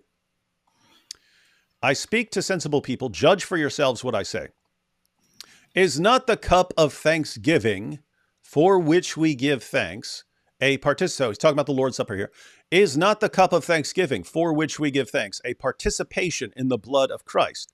And is not the bread that we break a participation in the body of Christ? Because there is one loaf, we who are many are one body, for we all share the one loaf. So we share the cup, we share a loaf of bread, and we are united. Consider the people of Israel. Do not those who eat the sacrifices participate in the altar? So as part, you can look at the Old Testament rituals. You do your sacrifice, and then a portion is given to you to eat from your sacrifice at the altar. Consider the people of Israel. Do not those who eat the sacrifices participate in the altar? Do I mean then that food sacrificed to an idol is anything, or that an idol is anything? No. But the sacrifices of pagans are offered to demons, not to God, and I do not want you to be participants with demons. So here's different. Before he's saying, the idol is just nothing and so on, and he says, do I say that an idol is anything? No, not saying that. But he does. Then he goes on to say that these things are sacrificed to demons. You cannot drink the cup of the Lord and the cup of demons too. You cannot have a part in both the Lord's table and the table of demons. Are we trying to arouse the Lord's jealousy? Are we stronger than he? So some people read this passage and they say, oh, okay, you can't participate in the Lord's table and be a participant with demons. And therefore, if you've got a chicken and it's sacrificed to Allah or something like that, then what's going on there? Again, keep in mind, he's talking about the Lord's Supper here. He's talking about the Lord's Supper here. So a meal that Christians would share, should you be including food that's sacrificed to demons? Is he talking about never, ever having food sacrificed to demons? Well, let's go ahead and keep reading, because he can't mean that, because he goes on to say he really doesn't care. As far as if the food is sacrificed to something, he doesn't care. It's not something that would affect a Christian. So the believer's freedom. But he goes back to saying that his issue is he's concerned with people. Paul is concerned with people and their consciences. He's not concerned with the idol or demons or anything else. I have the right to do anything, you say, but not everything is beneficial. I have the right to do anything, but not everything is constructive. No one should seek their own good, but the good of others. Eat anything sold in the meat market without raising questions of conscience, for the earth is the Lord's and everything in it. So how this would work is you would sacrifice your animal to Aphrodite. Some of that would be part of the temple worship. Some of it would be sold in the meat market. Paul says if you're going and buying a steak, don't even ask. Don't even ask what this was sacrificed to. Why? The earth is the Lord's and everything in it. Everything is the Lord's. It's all God's. If an unbeliever invites you to a meal and you want to go, so if some pagan, some polytheist who worships Aphrodite says, hey, you want to come over for a meal? If an unbeliever invites you to a meal and you want to go, eat whatever is put before you without raising questions of conscience. So don't bother asking. Don't bother asking, hey, was this sacrificed to Aphrodite? I really want to know. But if someone says to you, here's where he's concerned about other people. But if someone says to you, this has been offered in sacrifice, then do not eat it, both for the sake of the one who told you and for the sake of conscience. I am referring to the other person's conscience, not yours. For why is my freedom being judged by another's conscience? If I take part in the meal with thankfulness, why am I denounced because of something I thank God for? So you thank God for the meal, but someone else raises an objection and says, hey, this food was sacrificed to Aphrodite. Why does Paul think that you should be concerned there? Well, if it's a Christian who says, hey, don't you know that this has been sacrificed to Aphrodite? This is obviously a Christian who thinks that this is actually participating in the worship of Aphrodite. In which case, don't eat it because it's going to be bothering that Christian. If it's an unbeliever, so a polytheist who says, hey, this is sacrificed to Aphrodite, that person is interpreting you eating it as somehow being involved in the worship of Aphrodite. So in other words, if the people around you are thinking that this has something to do with you worshiping Aphrodite or something like that, then don't do it. It's not that important.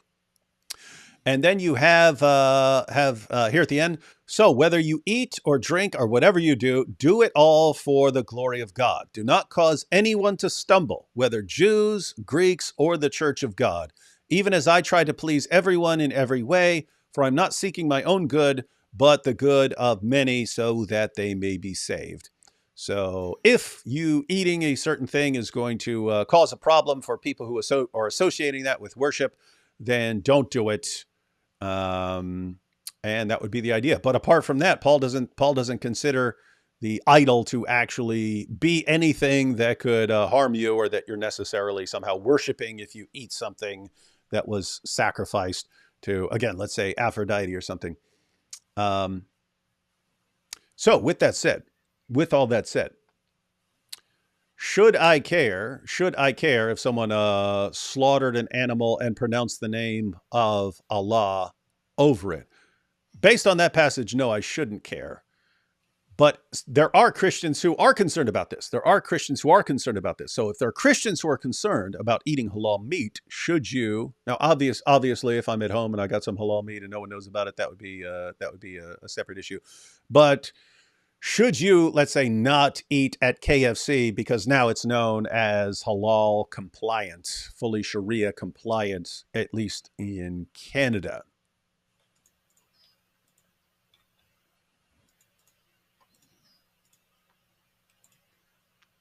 Is there a correct answer and a wrong answer? I'm asking people what they think on this issue. So, guys, what do you think? So, keep in mind, guys, I'm only referring to the idea: does eating halal chicken at KFC violate 1 Corinthians 8 and 1 Corinthians 10? Because you'd be eating halal food, and there are people. Let's say there are people around you, and they know it's halal food or something like that. Keep in mind, I'm not talking about the issue of Sharia. I'm not talking about where this money is going, if this is being used to send money to the Muslim world or something like that.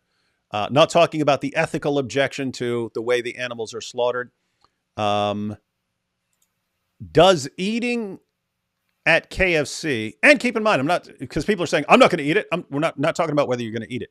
We're talking about, do you think that eating at a KFC in Canada that serves halal chicken is a violation of 1 Corinthians 8 and 10?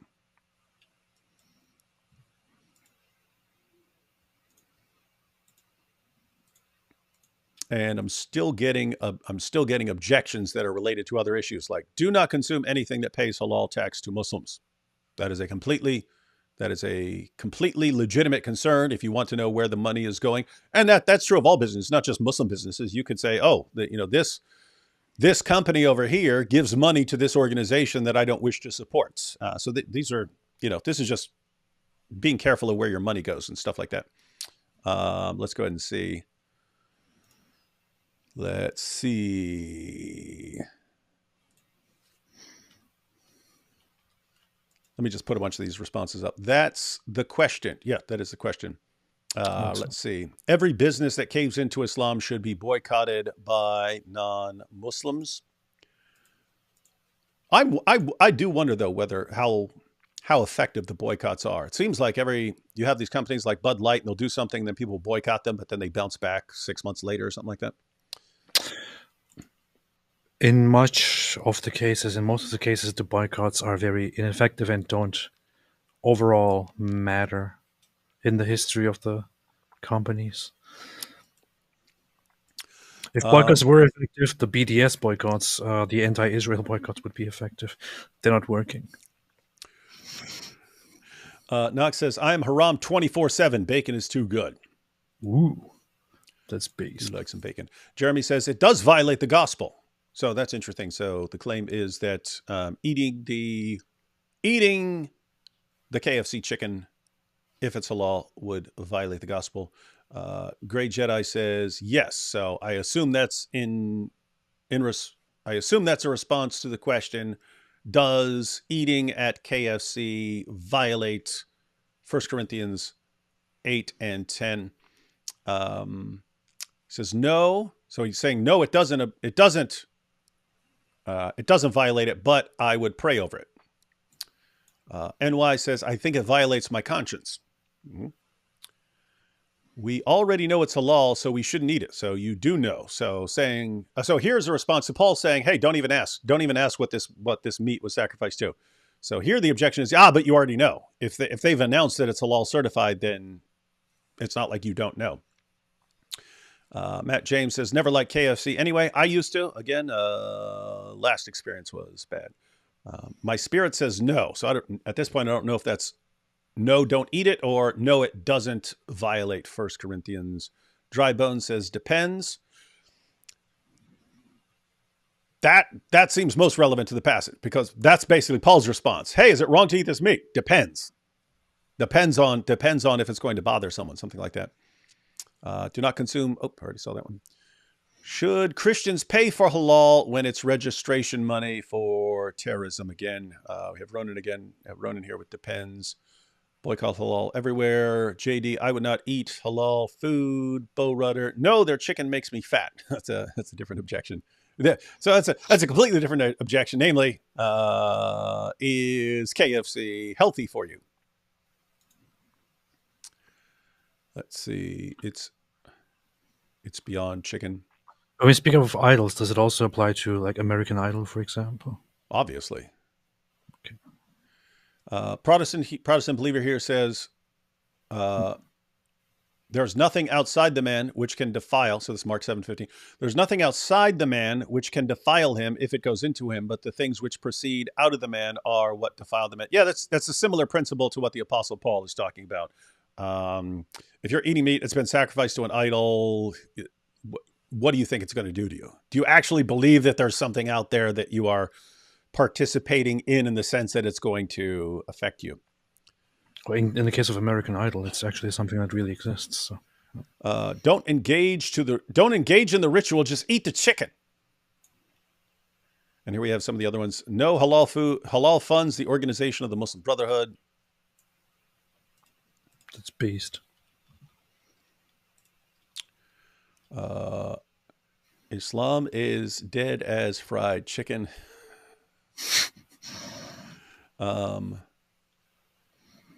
Zach 10 says, since they're bragging about it, I think a boycott is appropriate. I don't know if that's going to happen. I don't know.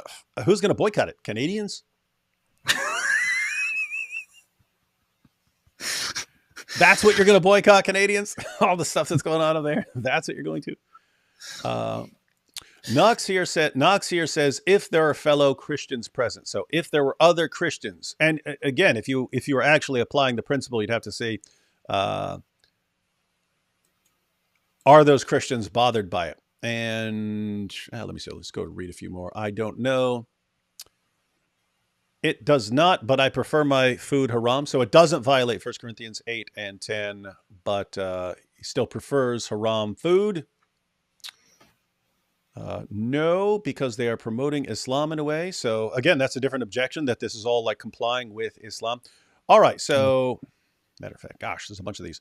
Yoking and supporting evil is sinful. I do everything I can to avoid halal food. Yep. That is apparently an response to, does it violate 1 Corinthians? Sarah here says, I think it's on an interpersonal case-by-case basis with the people in your life. It seems to be up to individual conscience, but for me personally, it's a nope. Did the chicken, that's the real question, did the chicken pray 5 times? That's important. And we have, you shouldn't eat at KFC because it's not tasty, because it's not halal. Not because it's halal. And then Carolyn here says, no, it doesn't, unless it would hurt a weaker brother or sister. And then we have Caliber here saying, yes, it's a sacrifice to a false god. So, guys, we got pretty much every position that you could possibly have on this issue. What are you grinning at? You know what's stupid? If Christians were like Muslims, somebody would probably come up with some really stupid idea like KFC actually stands for kill filthy Christians. Yeah. Therefore, we should boycott it. Yeah, that would be. Maybe we just need to give up and be more like that. Guys, did you know that KFC stands for kill filthy Christians? Hey, I actually remembered when they tried to rebrand themselves years ago, because the company's originally called Kentucky Fried Chicken, but then when health concerns started taking over, the calling things fried, especially when they ended up with other menu options which are healthier, they want to be called fried chicken anymore, because it had, in lots of people's mind, that's unhealthy. So they tried to say it stands for kitchen fresh chicken. And that didn't last very long because everyone's like, we know what KFC stands for, you bunch of liars. Saying it stands for Kitchen Fresh. You guys remember those commercials? That's weird. Remember, they're sitting there with a bucket. They're going, KFC stands for Kitchen Fresh Chicken. I was like, what? You think it's like gaslighting, right? It's like, you guys can't gaslight us like that. We know what KFC stands for. A bunch of liars. Yeah. Anyway, I'll just share my thoughts on this issue, guys. When you go to KFC, you're not going to some sort of like temple of an idol or something like that. You're not even trying to engage in some religious meal. Again, both the passages, 1 Corinthians 8 and 1 Corinthians 10, they seem to be in the context of some sort of ritual service and so on. So one, he talks about being in a temple, being in the temple of an idol. And the other one he's talking about in the context of the Lord's Supper. And he talks about people, again, you are dealing with a pagan polytheistic culture and you're a Christian minority. Even if you have converts to Christianity, that paganism still was a lot of part of their lives and so on. So Paul's concerned about sort of a new believer, young believer, something like that, saying, oh, okay, this guy thinks it's still okay to go into the temple of Aphrodite and sit down for a meal and so on. And so, okay, I can too, when it's actually affecting that person differently. I just have to point out, we usually don't think like that of eating at a place like KFC, even with the halal certification. We're not thinking of this as some sort of, part of a religious ritual or something like that. Even with the killing, we're not thinking of this as like, I don't know. It's just we don't think of food like this anymore. And so just going to KFC with some other people, even if it's halal, you do. If someone was really bothered by this, by like halal certification or something like that, then yeah, you should be concerned about what that person is saying. I'm saying, I think there are far fewer even Christians, who have the religious concern, namely this is sacrifice to Allah or something like that. There seem to be far fewer Christians who are going to be bothered by that. So it doesn't seem like it's going to arise in sin. Keep it, guys. I'm not saying anything about all the other objections. My point is that I think the other objections are more of a concern. So, letting Sharia keep taking over and things like that. The treatment of the animal, where the money's going. I think these are kind of bigger concerns. There seems to be too many differences between what Paul's talking about in 1 Corinthians and what's going on at a KFC. I don't know why you keep saying Farfour. That has nothing to do with the topic. Mm-hmm. Dude, Farfour is always part of the topic. Let's be realistic here. Farfour is always... It's actually a funny line. Farfour is always on topic. Thing. Do you notice how he kept saying Farfour, though? Mm-hmm. I just randomly say Farfour whenever it's relevant. The Farfour. That's interesting. You know, it'd be funny if Farfour did parkour. Wow. Farfour parkour. Farfour parkour. That should be totally a thing. Yeah, guys. So those are my thoughts on basically the whole entire issue. In other words, with KFC going full halal, I'm more concerned about Sharia being implemented slowly but steadily in various institutions in the West. Then I'm concerned about, oh no, this is that chicken was sacrificed to Allah, and if I eat it, it's going to somehow pollute me or something like that. With that said, I probably won't be eating it at KFC anytime soon. Never go full halal, because again, it's kind of a collection. It's kind of a collection of reasons, and I think those collected reasons add up to a pretty good one. And I'll say, even though I don't really think that, even though that if you took everything else off the table as far as all the other concerns and just focused on whether you as a Christian are violating 1 Corinthians 8 or 10 by eating a KFC chicken sandwich, there's something there. There's something there about once you factor in all of them. Should a Christian be involved in this? I'd have to say probably not. but not an absolute line. In other words, if I go over to someone's house and they've got KFC there or something like that, I'm not gonna be, I want to eat that, blah blah blah. But if I have all sorts of places to choose from of where to eat, and here's a non-Sharia compliant place, and here's a Sharia compliant place, I probably favor the not Sharia compliant place. Just my thoughts. I would probably start a fight, a literal fist fight, if I went somewhere and I encountered KFC. Hey, that would be funny. That would be funny. We could do a quick little skit on that. Let's just everyone walks in, it's like, hey, we got KFC, guys. You're like, what? You take the bucket and like throw it all over the floor.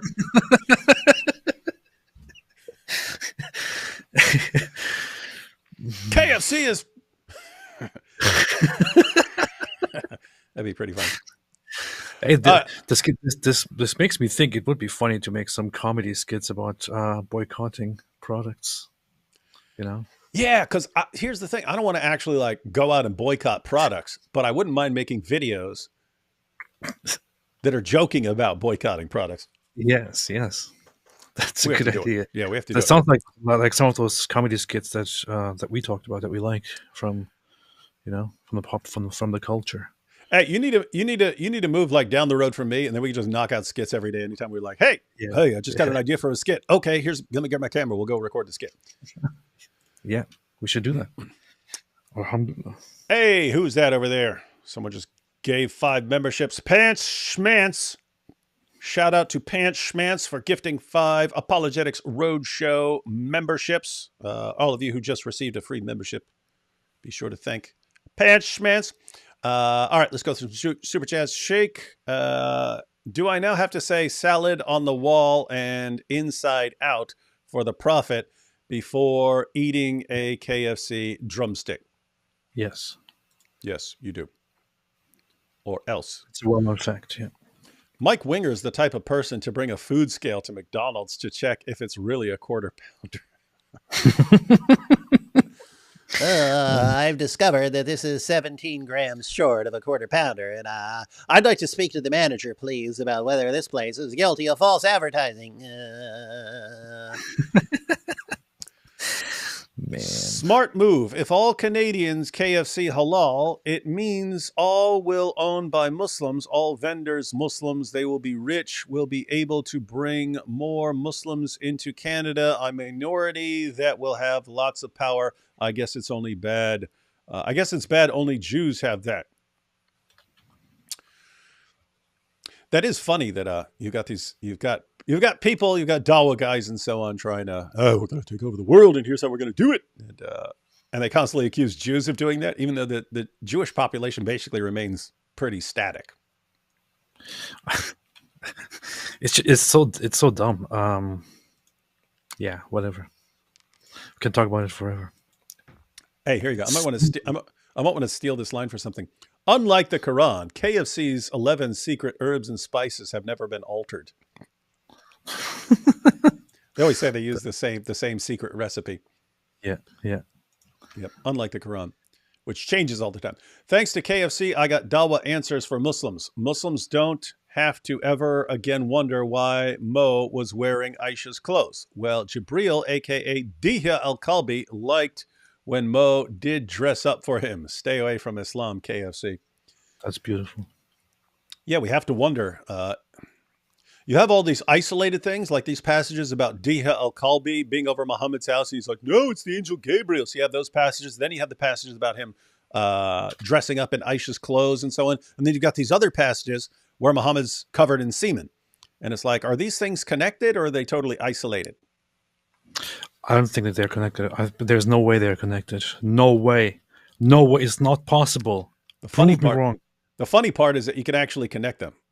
I've never got around to it. It's funny because it would literally only take me a couple minutes to make it for like Twitter or something like that. I just wanted the passage about that guy, about Muhammad pulling up his dress so this guy could kiss him all over his body, and then just saying 1 hour later, and then a passage about Aisha cleaning the semen off Muhammad's clothes. I do think there might be some and there might be something to the theory that Muhammad was also sexually attracted to dogs, which is why when the whole with Dihi al-Kalbi and then his whole rejection of dogs, trying to have them all killed because of the repression, because of the social rejection of his sexual desire toward dogs and all that. There might be something to it, but I would like to look into this further. How dare you make a prediction without qualifying it with the trajectory continuing? That's beautiful. Yeah. We got to say that. That's required. I don't think the sentencing is due to the meat not being halal per se, but because he falsified intercontinental trade documents and lied about the product. He was not delivering what he advertised. Oh, I agree that all of that is crimes. I'm just shocked that you get more for that than you get for murder. That's the point. Like, okay, falsifying a bunch of things, falsifying a bunch of paperwork and stuff like that, falsifying labels and so on. Is that 250 years? I don't think so. I don't think so. You can find if it was just they were also fining him $4.75 million or something like that. The fines I get, some prison time I could get and stuff like that. Just like it just reminds me of when I was like locked up and I'd be like, oh, okay, David, how long you serving? 10 years. What'd you do? Bashed a guy's head in with a hammer. How long you serving? Oh, I'm serving 12 years. What'd you do? I sold drugs. It would just be in my mind, like, you got more time than I did. You sold some drugs that people wanted to buy. People want to buy their. I agree. Drugs, a huge problem and so on. But how do you get more time for selling someone the drugs that they're trying to buy than I get for bashing a man's skull in? And it's similar here. I know all kinds of guys who are locked up for all sorts of things, manslaughter, murder, all that stuff. And they're getting less time than this guy did for mislabeling food. That's pretty creepy. What? So weird. I'm just imagining a conversation like somebody who's in there for life. Yeah. Somebody who's just getting out is talking to the other one who is in there for life. It's like, what are you here for? Oh, I killed a bunch of people and raped some of them and mutilated them, drank Robbed their 15 blood. banks. Yeah, robbed 15 banks right after that, and so on. But yeah, I'm getting out. So what are you doing? Oh, I sold halal products that weren't really halal. I mislabeled some meat packages. Say hi to my family for me when you get out, because I'm never getting out. So Mr. Murderer, please go say hi to my family. Beautiful. How much do they pay people to say Allahu Akbar every time a chicken is killed? I could use a side gig. You know what I mean? Yeah, you could. You go in and get a job. All your entire job is to say Bismillah and Allahu Akbar over the chicken as it's being killed. Seems like a decent little job. 2001 Space Odyssey. HAL. What was it? The HAL 2000, HAL 1000, HAL 5000. I forget what it was. Was it HAL 9000? I think it was 9,000. I think it was halal. It was HAL 9000. Yes, 9,000. Yep, HAL 9000.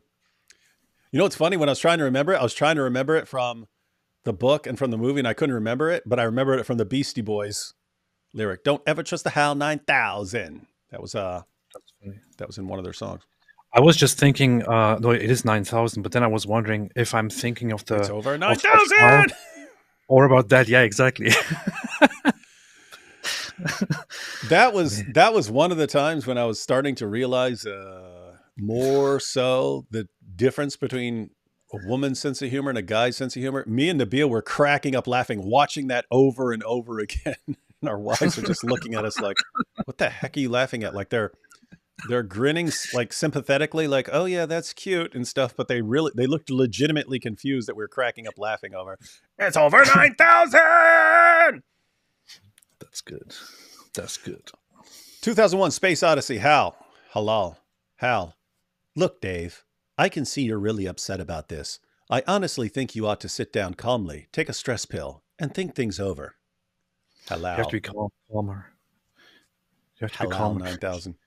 Hey, we should have a Muhammad meets HAL 9,000. That would be good. I put insult Mike Winger into an AI bot, and it came up with a 2,000 character, over 300 worded insult. and it's the funniest stuff I've ever read. Yeah, forward That's that to good. me. I'm interested in that. Send me that on Twitter or something like that. Or post the response in the comments here afterwards. Skibbity toilet. I still don't know what skibbity means, even though I've seen it like 80 times now. Adam Seeker in a live stream said animals are not slaughtered in actual halal way in West because animals are made unconscious before they are slaughtered. Yeah, that's what we're saying. Normally, animals are unconscious before they're slaughtered. What we've seen is that some of the halal organizations say you don't stun it beforehand, and so they don't practice that. Thank you for all that. Thank you for all that you do. Keep up the good work. We shall until we are dead. Does that also mean they only employ Muslims in slaughterhouses? Isn't that employment biased? I guess you could be non-Muslims working in certain ways, but yeah, the person actually killing the animal would have to be Muslim, right? Alhamdulillah. Now you know. Yeah. Also, it's not possible for all butchers to say Allahu Akbar when slaughtering the animals. Why not? They all If have you to only say it. if you only get Muslims to do it. Yeah. That's a super sticker. Pair You'll character. just have to say it. If they refuse to say it, Mosh Cohen says the horseshoe theory makes a lot more sense now. Wait, what's that? The horseshoe theory. What's he talking about? the horseshoe theory is this whole idea that that the politically moderate side is, imagine a horseshoe. Oh, okay. Mhm. Where the political extremes unite very much in their attitudes and their thinking and political positions. So the far right and the far left, if you go further and further, eventually come together in their attitudes. Yeah. And It kind of proves the round earth, right? You got these two groups and they head in completely opposite directions. Mm-hmm. Yeah. And Definitely. then, oh, hi, Mark. Let's get rid of the Jews. Let's go get rid of all the Jews. And let's be best buddies with Islam. Right or far right or far left. Well, I didn't expect the oh hi Mark. What does the Wood think of putting links to Mike Winger's YouTube channel in every school? Yes. As like a warning against being a nerd and what your future could be like if you don't listen. That could help. That could help a lot of young kids. It's like Scared Straight program. You know what I mean? It's like Scared Straight. Like the classic Scared Straight program. You take a kid who's getting into some trouble, toss him in a prison with some inmates who talk about all the stuff they're going to do to him if he gets locked up, and then he scares him, and then he goes straight. Well, just imagine you take someone and say, hey, you could end up like a biggest nerd on the planet. Just look at this guy and be like, oh, okay. Start lifting weights. Alhamdulillah. Our KFC is going to have the adhan in stores now. Lol. Yeah. So we've got the call to, instead of going ding ding when you walk in, it'll be hello, Akbar, and you're greeted by a woman in a niqab who's writing on a whiteboard.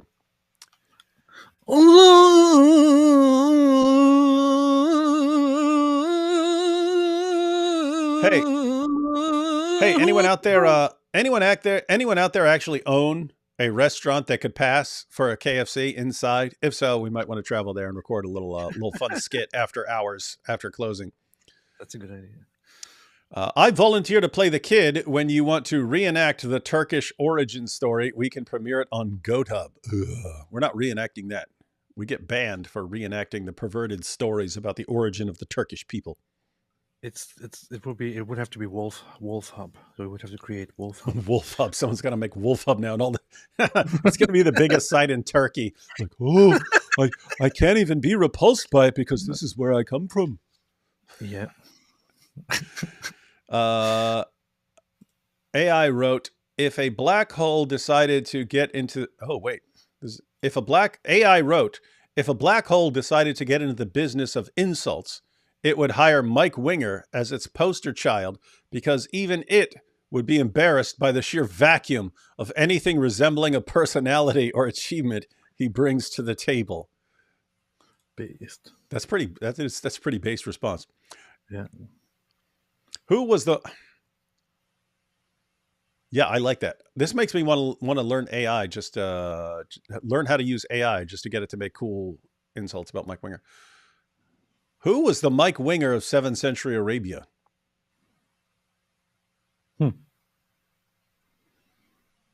Abu Bakr.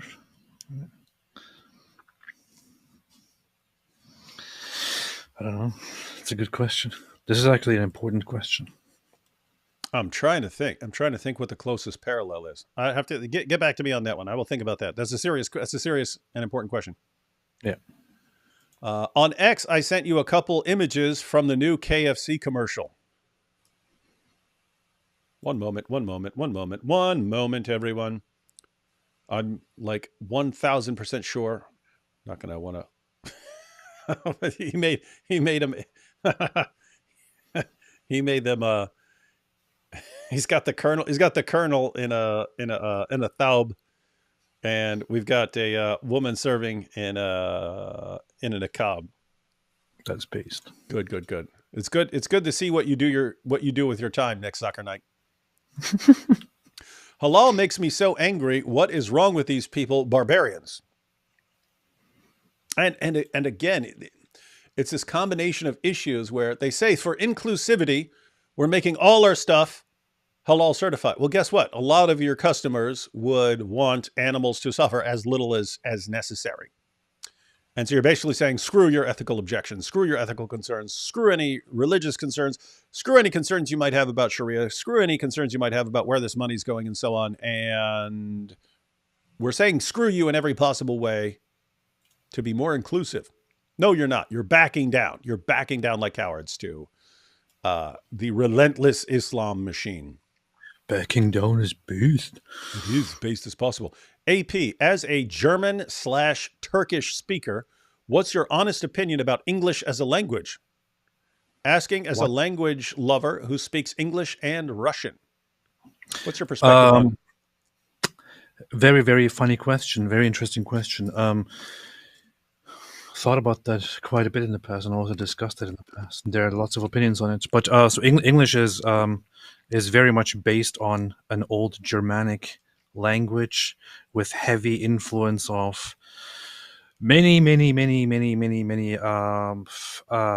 insertions from later French culture, the locals of the British Isles, and so on. It's very, very interesting. It's just it feels like often English is very much oversimplified, turned into a very simple language to make everything as simple and lazy as possible. But that's also a good thing, actually. You know, it's also a good thing.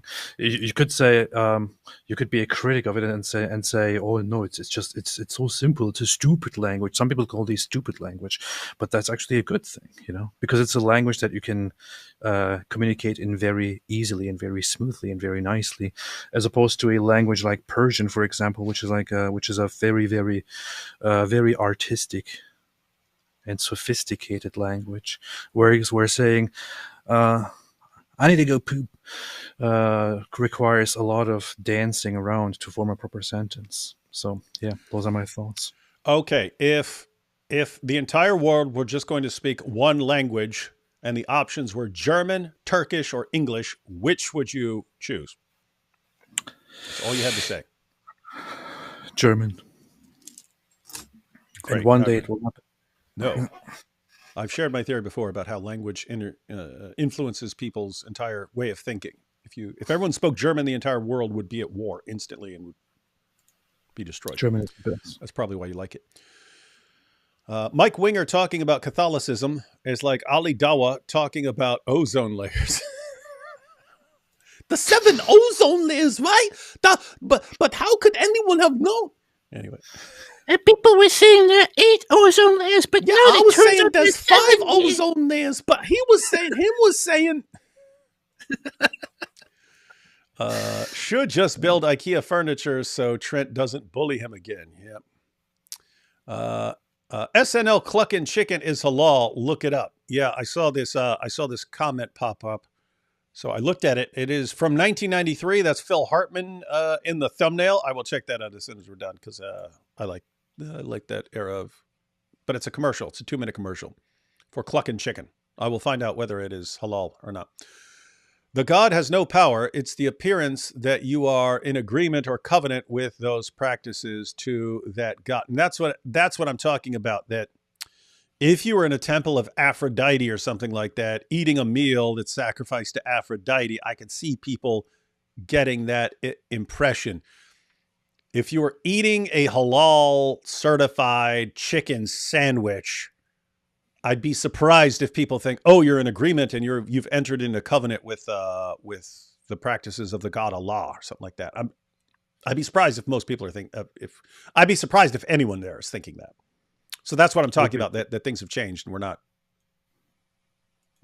thinking in those terms anymore. What if the food was sacrificed to Mike Winger? Then throw it in the garbage. Don't ever touch that. That's based. Mike Winger, the winglings. Mike Winger.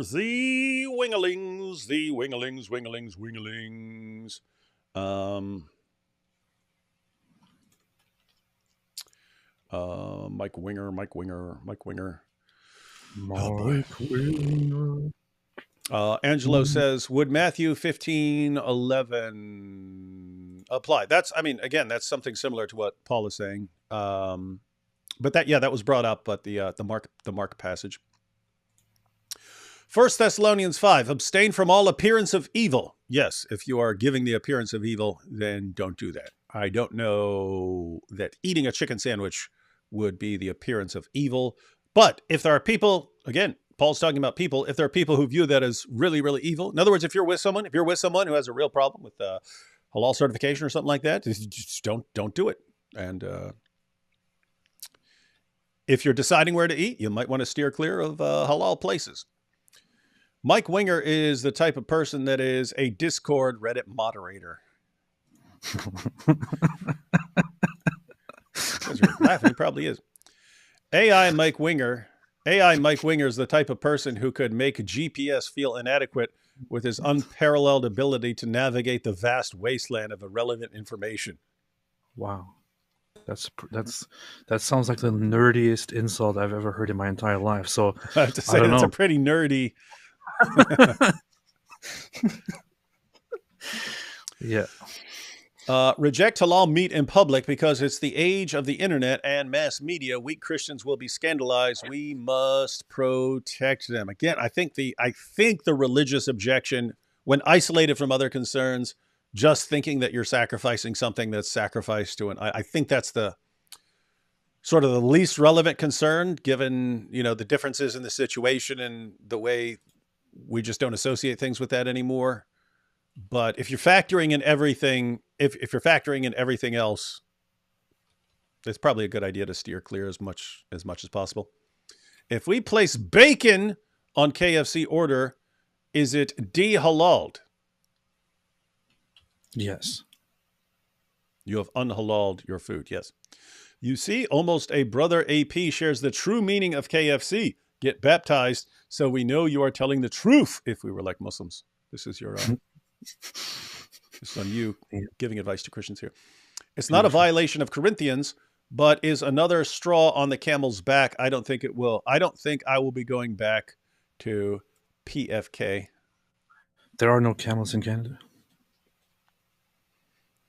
That's true. But that's a good point. No, KFC did it to score a political point, and accepting this will give others the idea, and gradually everything will be halal. As Canadian, I will not. Yeah, that's the issue of creeping Sharia. My view is don't give an inch to Sharia. So for me, that would be the major concern, that all these companies and organizations and institutions are being slowly Islamized. The pork product ban should get more attention, in my opinion. It implies they're catering to Muslims specifically in the workplace as well as the restaurant. And I would say indisputably, You didn't change all these rules to cater to any group but one. And you say, we're catering to one group and their religious requirements to be inclusive. To who? To that one group. That's what's always insane. It's the same thing with free speech. In order to be inclusive, we have to make blasphemy laws. We all know who the beneficiaries are of those blasphemy laws. You're going after people who criticize one religion. That's all you're doing. So you say, oh, it's to be inclusive. It's not. You mean it's to cater to Islam. Well, to be honest, it's also for our own good because it's dangerous to disrespect Islam, you know, so there's that. New skit, Farfour's Hardcore Parkour, LLC, spreading the peace of Islam through outdoor exercise. That would be funny if we made it like it's an advertisement for a company. Come to Farfour's Hardcore Parkour. Yeah, get in shape, kiddies. But you get kids there for parkour, but it's actually training to be Hamas terrorists. It's all training how to get over fences. Wouldn't that be funny? And under fences. Or we could do a Farfour parkour video where he jumps on the rooftops of high buildings in order to execute gay people. We can make we need the Farfour costume. Then we can make all kinds of videos. We need the Farfour costume. We need you to live down the street from me. And then we just make skits. We'll make skits every twice. We'll make 2 skits a week or something like that. Makes sense. Sounds like a Far Side cartoon. Then I remembered the Far Side cartoon. God, as a kid, tries to make a chicken in his room. But I say no. I have to see it. Far Side. God, as a kid, tries to make a chicken.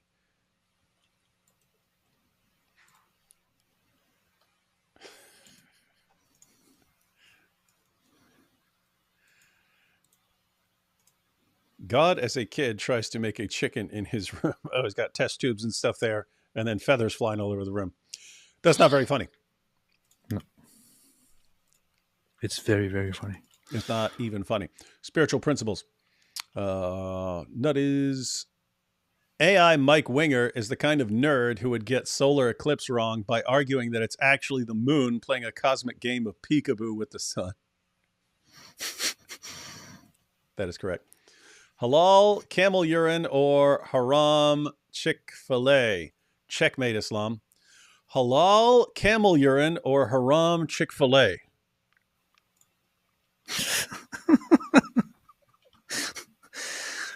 Man, I have to say, yeah, I can't imagine Chick-fil-A going halal. So that's good. I'm sure they're loving this. I think McDonald's was discussing about introducing camel urine for Muslim customers. Mm-hmm. D says, yeah, that guy got screwed. False advertising is usually 6 months plus a fine. It's not even a sin to eat haram food unintentionally. Just have to repent if you find out you did. Yeah, again, I mean, I'm totally fine with there being penalties, even massive fines, because, I mean, he's making piles of money from these countries and so on. Even some jail time. But, you know, if you said 2 years or something like you said 2 years, I would consider like 2 years reasonable. 18 months, 2 years, something like that. Big fine. That would all make sense. Putting this guy, oh my goodness, 200 and some change years. That's nuts. Should be more. Work at a abattoir. What is that? Is that a French word? Everything is technically halal because the CO, huge money for the halal certs per animal. So not everything gets the certification. It's a way for the company to maintain international markets. Islamic win for revenue. Yeah, I get the concerns about the markets and so on, especially, you know, if you're selling to other countries and so on. But look at the results. Now an entire company, an entire country is going full halal. This channel has single-handedly united Catholics, Orthodox, and Protestants. Cheers. Yes, we unite people. We unite everyone. We bring people together because we like diversity and inclusion. We really bring people together. We really bring people together. unlike the dividers. Mike Winger. In the UK, some chicken halal certification is the same method as regular machine slaughter, electronically stunned machine slaughter. Apart from a prayer is said and a Muslim starts the machine. Now, if you have some method, again, they prefer the heart to be beating, and their concern is that stunning it would actually stop the heart. And so you have the halal organizations that say you can't stun it, you have to do it, and they just slit its throat and let it slowly bleed out. If you have a system, in other words, if you have some that say, no, it's actually okay for us to stun it, and this is how we do it, and there are some, then that should do away with the ethical objection. If your only ethical objection is to the animal suffering more than is necessary. If you're like PETA, where you're objecting to any killing of animals or something like that, that'd be a different category. Beast. Let's see. Can you do Muhammad meet Candace? Candace. We need someone to play Candace Owens. I bet I could get John McCrae to do it. Put on a wig and be Candace Owens. Halal 9000. She is 10. Sorry, I cannot help you.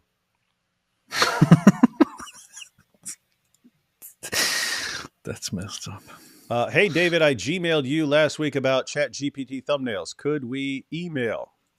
You just said you emailed me. Well, you said you Gmailed me, but that's email, right? Yes. KFC kids meals will now contain 5-piece nuggets and a betrothal gift from Daniel Hakikachu. Yeah. Seriously, guys, you want Daniel Hakikachu controlling your kids' meals?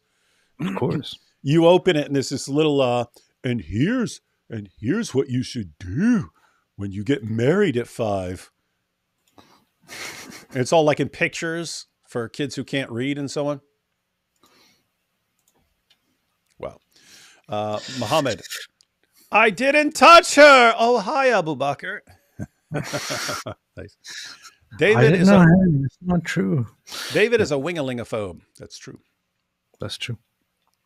AI wrote, Mike Winger not only sets the bar for incompetence and mediocrity, but then proceeds to trip over it in spectacularly ungraceful fashion. I'm going to read that one again because it's awesome. Mike Winger not only sets the bar for incompetence and mediocrity, but then proceeds to trip over it in spectacularly ungraceful fashion. That is true. Wait, this is part of a series. Hang on, let's go back. I'm going to read these. AI wrote, Mike Winger not only sets the bar for incompetence and mediocrity, but then proceeds to trip over it in spectacularly ungraceful fashion, landing face first in a puddle of his own self-important delusions, all while insisting that he's Michelin-starred chef in the kitchen of human achievement. Mike Winger serves up a banquet of hot garbage to an audience of confused seagulls who can't decide if they should laugh at his culinary catastrophes or just fly away in search of a more edible dumpster. I need to screenshot those later and combine them into one. That is completely accurate. I'm starting to see the benefits of learning AI. Pretty soon, we Canadians won't even be able to discuss issues like these because of the Online Harms Act by Trudeau. Clown world. That's what you deserve. And by the way, that's another issue that is connected to the creeping Sharia issue. The concerns about Sharia and Sharia being imposed on people. Another concern is this one, namely that if you see the trajectory, and you realize that not only are more and more institutions and companies and so on going to go Sharia compliant, but also that your governments are, and as time goes on, they may make more and more restrictions on your ability to even object, then you might want to be taking your stand now on issues, right?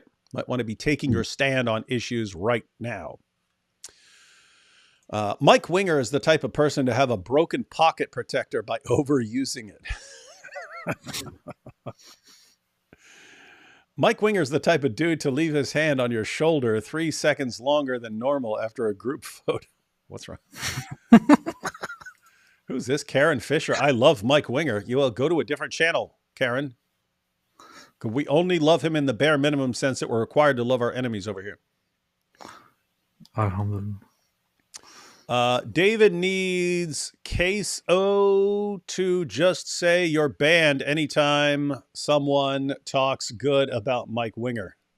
That is true. I might need to assign a moderator whose only job is to ban people who say something nice about Mike Winger. Mike Winger is the type of dude to leak baby powder out his shorts while golfing in calf-length socks.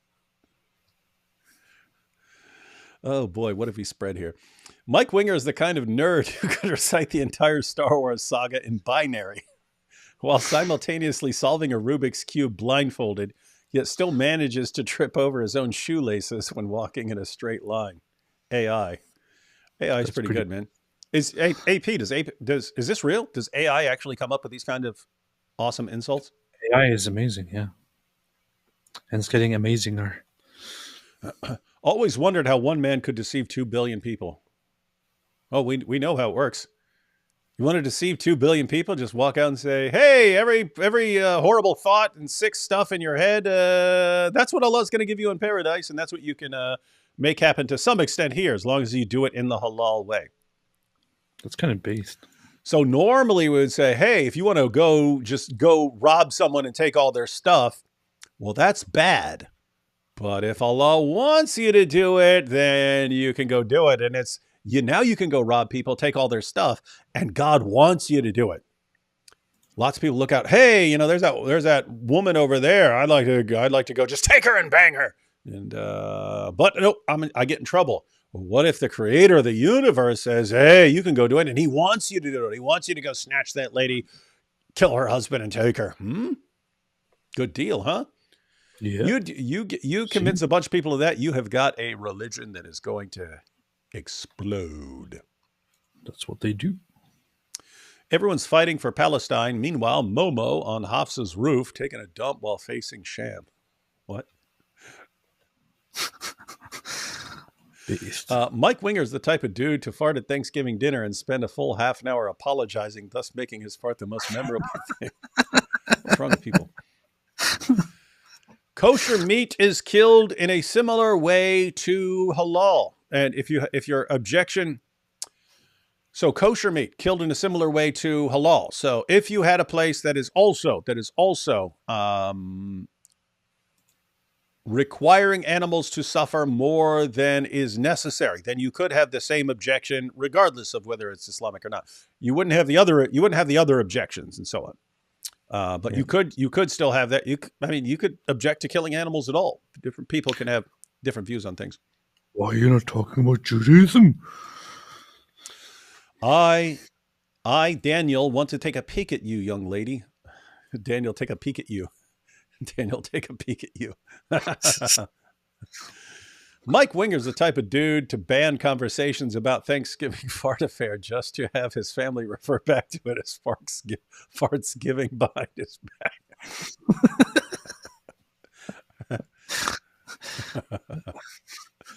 Who said, I did not have sex with this goat? About 1 million Pakistanis.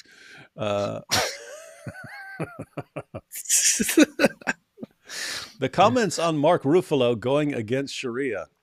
Did Mark Ruffalo go against Sharia? He made a tweet where he was because he's a PETA guy, isn't he? A what guy? Isn't he one of those PETA guys? Go ahead. Tell me what you were saying. He made a tweet where he was it was a very stupid tweet, but it was basically about how the right, the conservatives, are like the Christian form of Sharia law or something like that, and of course they are very popular when people say dumb stuff like that. Mm-hmm. But of course Muslims and many others got offended by this and were like, "What? How can you do this? How can you use Muslims and Islam as an example to vilify people again? Of course we are not as bad as those Christians." So that's the whole controversy. Nice.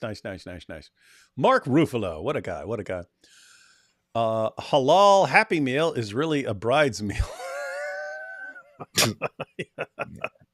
For Daniel Hikikachu, the only guy who takes his wives out for Happy Meals. That's beast.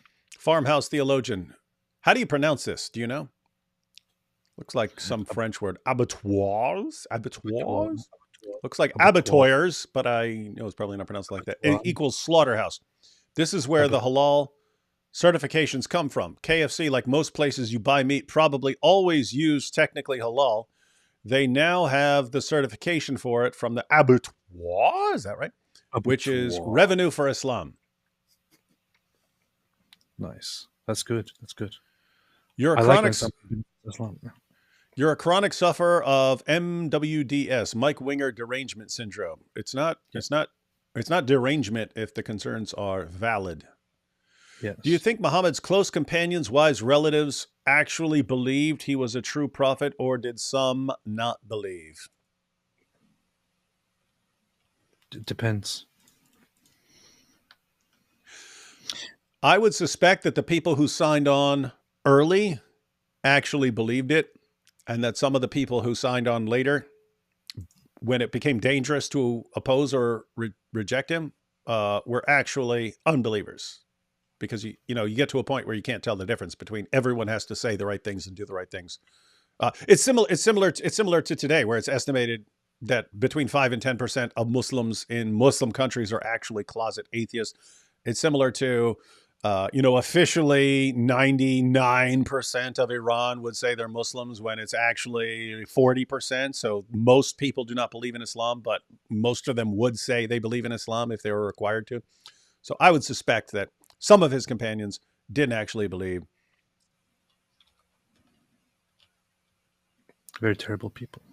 In fact, so you take Abdullah ibn Abi Sar, who was one of Muhammad's scribes, realized that Muhammad's not a true prophet. Awesome. It's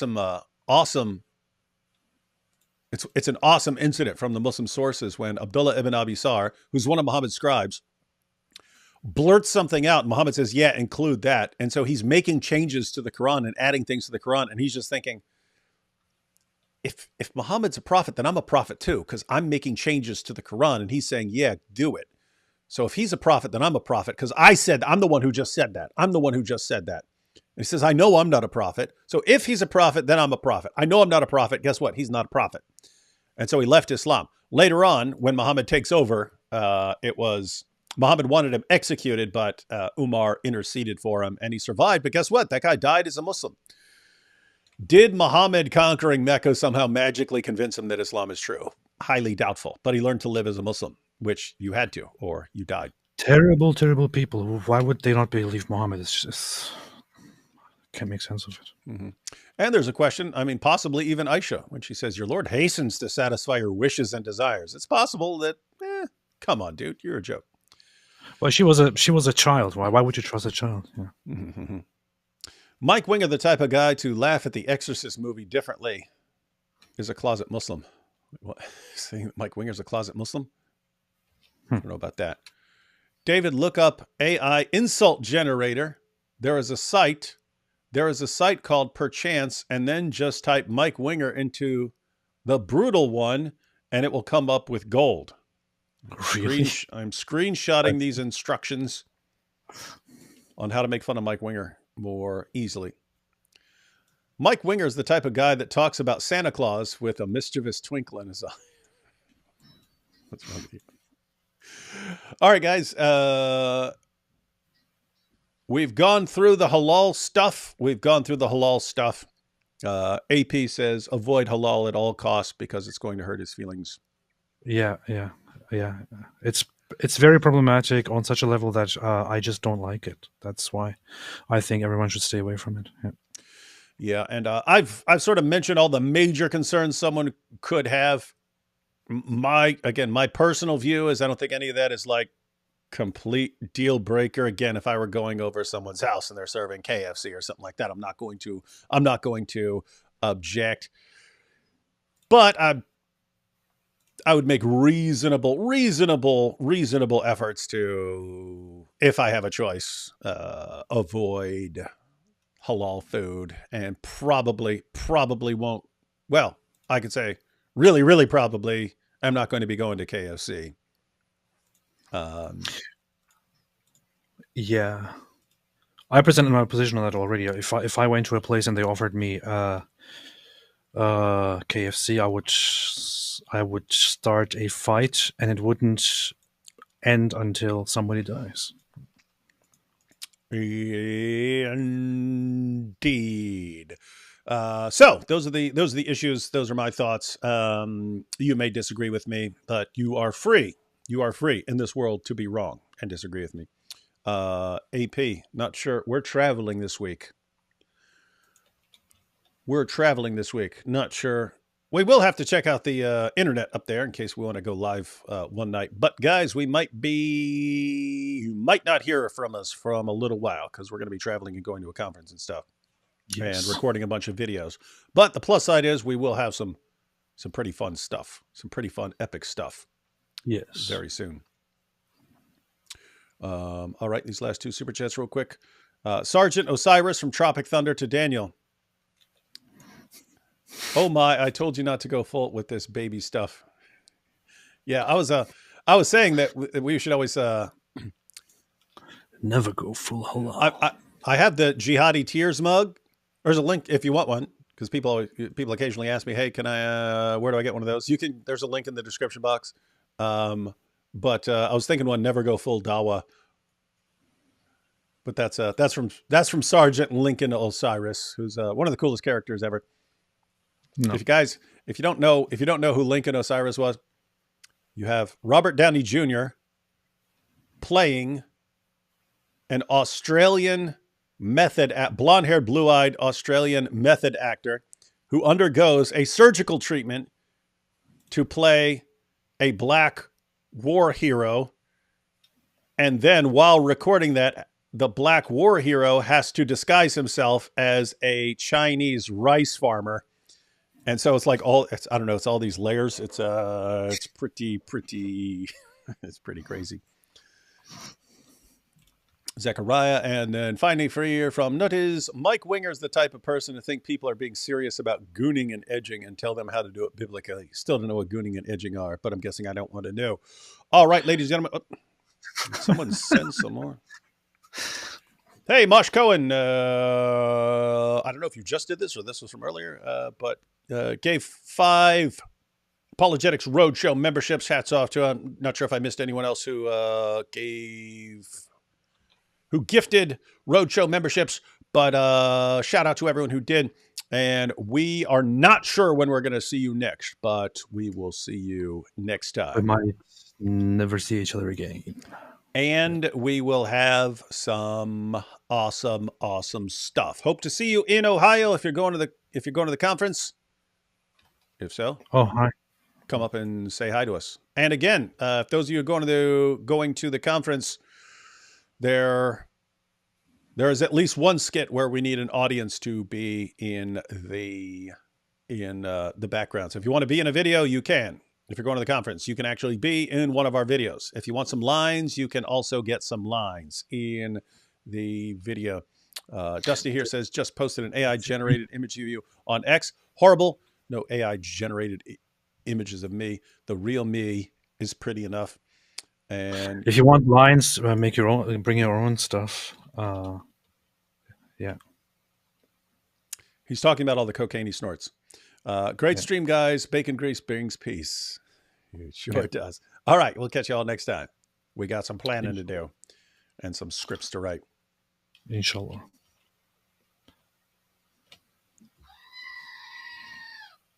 Wait a second. Someone just tossed in a... Oh, there we go. Blessings and prayers. That's way better one to end on than the horrible stuff that Nutters always says. Except when he's making fun of Mike Winger. Then it's all good. All right. Catch y'all next time.